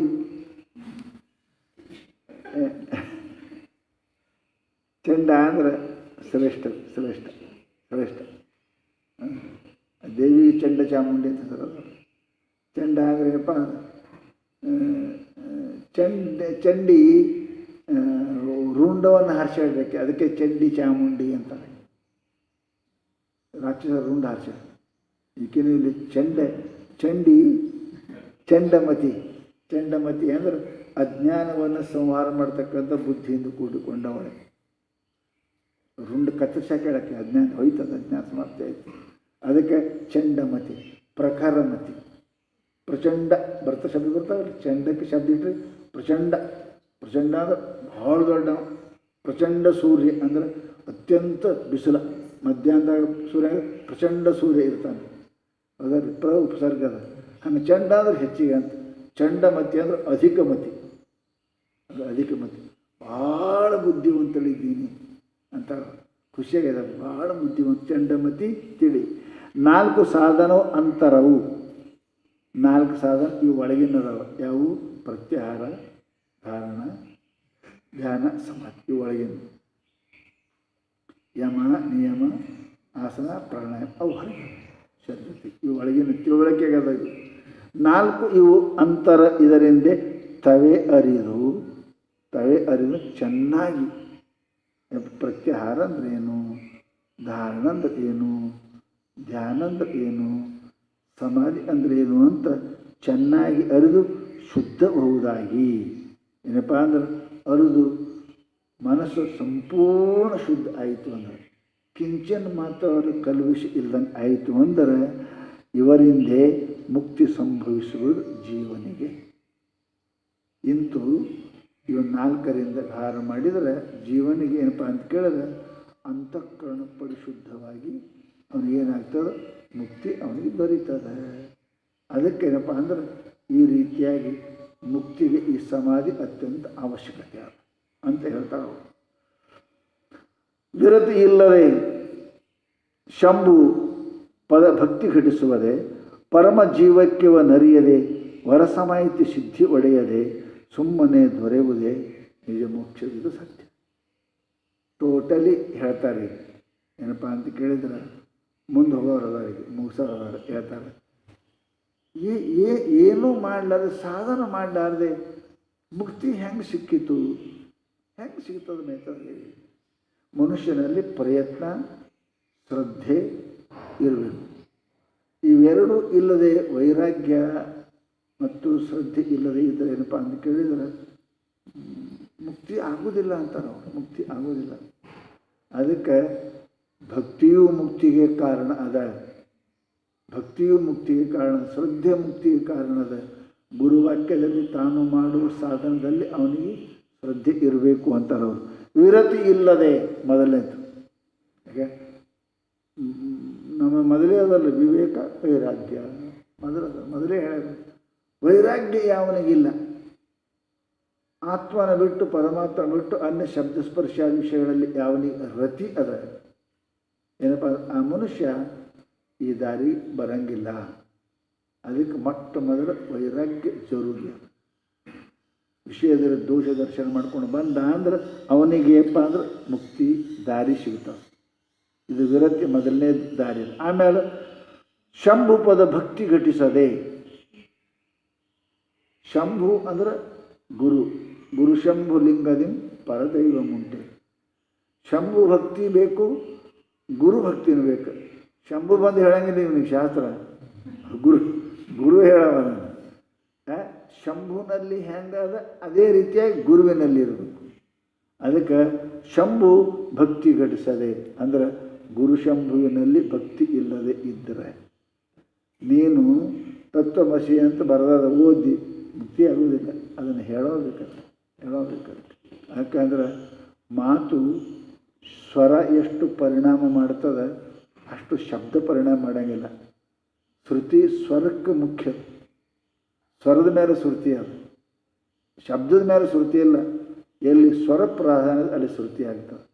ಸ್ವರ ಭಾಳ ಪರಿಣಾಮ ಮಾಡ್ತದೆ. ಹೌದಲ್ಲ?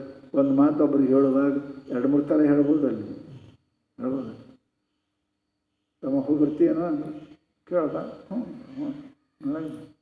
ಹೋಗೋ ಅಂದರೆ ಆಜ್ಞಾದ ಅದೇ ಸ್ವರ ಆಜ್ಞಾದ ಮಂತ್ರ ಪರಿಣಾಮ ಆಗ್ತದೆ. ಶಬ್ದದಲ್ಲಿ ಭಾಳ ಶಕ್ತಿ ಅದದು. ವ್ಯವಹಾರದಾಗ ನಾವು ನೋಡ್ತೇವೆ. ಸುಮ್ಮ ಅಂದಾರ ಬೇಡ್ರಿ, ನೆಕ್ಸ್ಟಿಗೆ ಅಂದಾರ ಬಿಡ್ರಿ. ಭಾಳ ಒತ್ತಿ ಹೇಳ್ಯಾರ್ರಿ, ಸಿಟ್ಟಿಗೆ ಬಂದು ಹೇಳ್ಯಾರ್ರಿ. ಯಾಕೆ ಅದು ಶಬ್ದ ಅವೇ ಅದ ಖರೆ, ಪರಂತು ಸ್ವರಕ್ಕೆ ಮಹತ್ವ ಇರ್ತಾವೆ. ಅದಕ್ಕಂತಾರು ಶಾಸ್ತ್ರಗಳು ಪರಮಾತ್ಮ ಹೇಳಿರಬೇಕು ಬಂದವ, ಅದನ್ನು ಹೇಳ್ತಕ್ಕಂಥ ಗುರುಗಳು ಅದು ಭಾಳ ಮುಖ್ಯ. ಅದಕ್ಕೆ ಅವರ ಮಾತಿನಲ್ಲಿ ಶಬ್ದದಲ್ಲಿ ಭಕ್ತಿ ಇರಬೇಕು.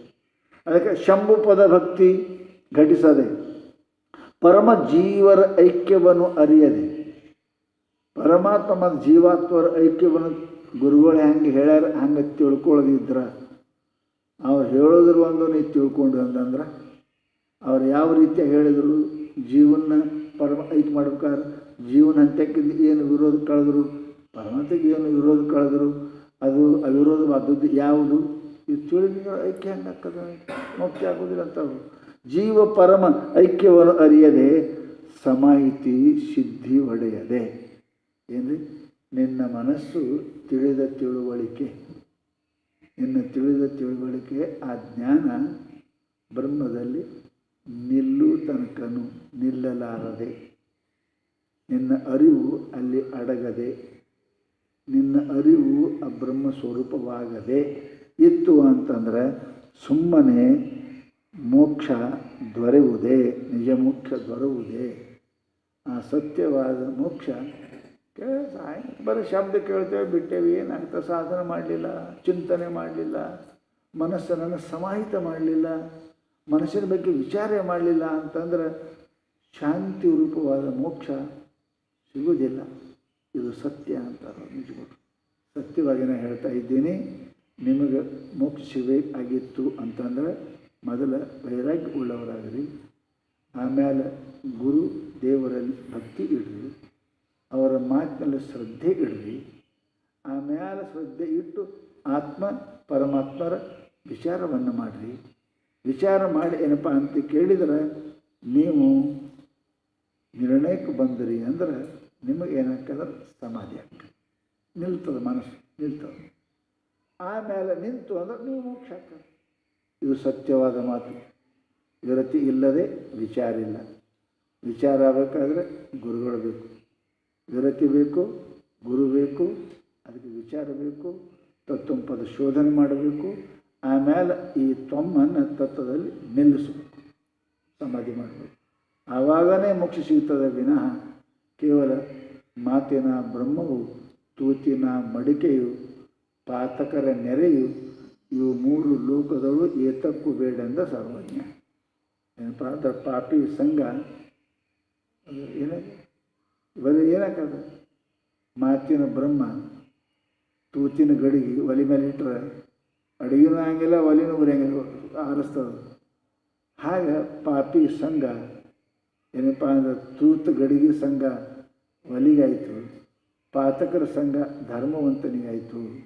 ಬರೀ ಮಾತಾಡೋ ಸಾಧನೆ ಮಾತಾಯಿತು ಅಂದರೆ ಇವು ಅದಕ್ಕೂ ಬೇಡ ಅಂತ ಸರ್ವಜ್ಞ ಹೇಳ. ಹಾಗೆ ಇವು ಸಾಧಿಸರಿ ಅಂತಾರೆ. ಸಮಾಧಿ ಇಲ್ಲದೆ ಮುಕ್ತಿ ಇಲ್ಲ. ಸಮಾಧಿ ಆಗ್ಬೇಕಾದ್ರೆ ವಿಚಾರ ಬೇಕು, ವಿಚಾರ ಬೇಕಾದ್ರೆ ಗುರುಗಳು ಬೇಕು, ಗುರುವಿನಲ್ಲಿ ಭಕ್ತಿ ಇರಬೇಕು. ಪರಮಾತ್ಮನ ಭಕ್ತಿ ಇದ್ದರೆ ಏನಪ್ಪ ಸಮಾಧಿ ಆಗ್ತದೆ, ಸಮಾಧಿಯಿಂದ ಮುಕ್ತಿ ಆಗ್ತದೆ. ಸಮಾಧಿ ಸ್ಥಿತಿ ನಿರೂಪಣೆ ಇದನ್ನು ಹೇಳಿದರು. ಅದಕ್ಕೆ ಶಾಸ್ತ್ರದೊಳಗೆ ಅವ್ರಿಗೆ ಪ್ರಶ್ನೆ ಬಂತು, ಈ ಸಮಾಧಿ ಒಂದೇ ಅದ ಮತ್ತು ಎಷ್ಟು ಥರ ಅದಾವ್ರಿ ಅಂತ ಕೇಳಿದ್ರು. ಸಮಾಧಿ ಅನ್ನೋದು ಒಂದೇ ಇರ್ತದೆ, 2-3 ಜೋಡಿ ಇರ್ತಾವೆ. ಯಾವ ಯಾವ ವಸ್ತುವಿನ ಜೊತೆ ಸಮಾಜಕ್ಕೆ ಅದು ಭಿನ್ನ ಭಿನ್ನ ಆಗ್ತದೆ ಅಷ್ಟೇ. ಸಮಾಜ ಅನ್ನೋದು ಒಂದೇ, ಹೌದಲ್ರಿ? ನೀರು ಒಂದೇ ಅದ. ಯಾವ ಬಣ್ಣ ಜೊತೆ ಕೂಡಿದ್ರೆ ನಾನಾ ಕ್ಯಾಪ್ ನೀರು ಆಗ್ಬೇಕು, ಕರಿ ನೀರು, ಹಸಿರು ನೀರು ಆಗ್ತದೆ. ಹಾಗೆ ಸಮಾಜ ಅನ್ನೋ ಸ್ಥಿತಿ ಒಂದೇ ಅದ, ಪರಂತು ಅದನ್ನು ಪ್ರಾಪ್ತಿ ಮಾಡಿಕೊಳ್ಳತಕ್ಕಂಥ ರೀತಿ ಭಿನ್ನ ಭಿನ್ನ ಇರುವುದರಿಂದ ಅದು ಎಷ್ಟು ಪ್ರಕಾರ ನಾಳೆ ಮತ್ತೆ ನಮಗೆ ಹೇಳ್ತಾರೆ. ಜಯ ಮಂಗಲಂ ಜಯ ನಮಃ ಪಾರ್ವತಿ ಪತೈ ಶಿವ ಹರ ಹರ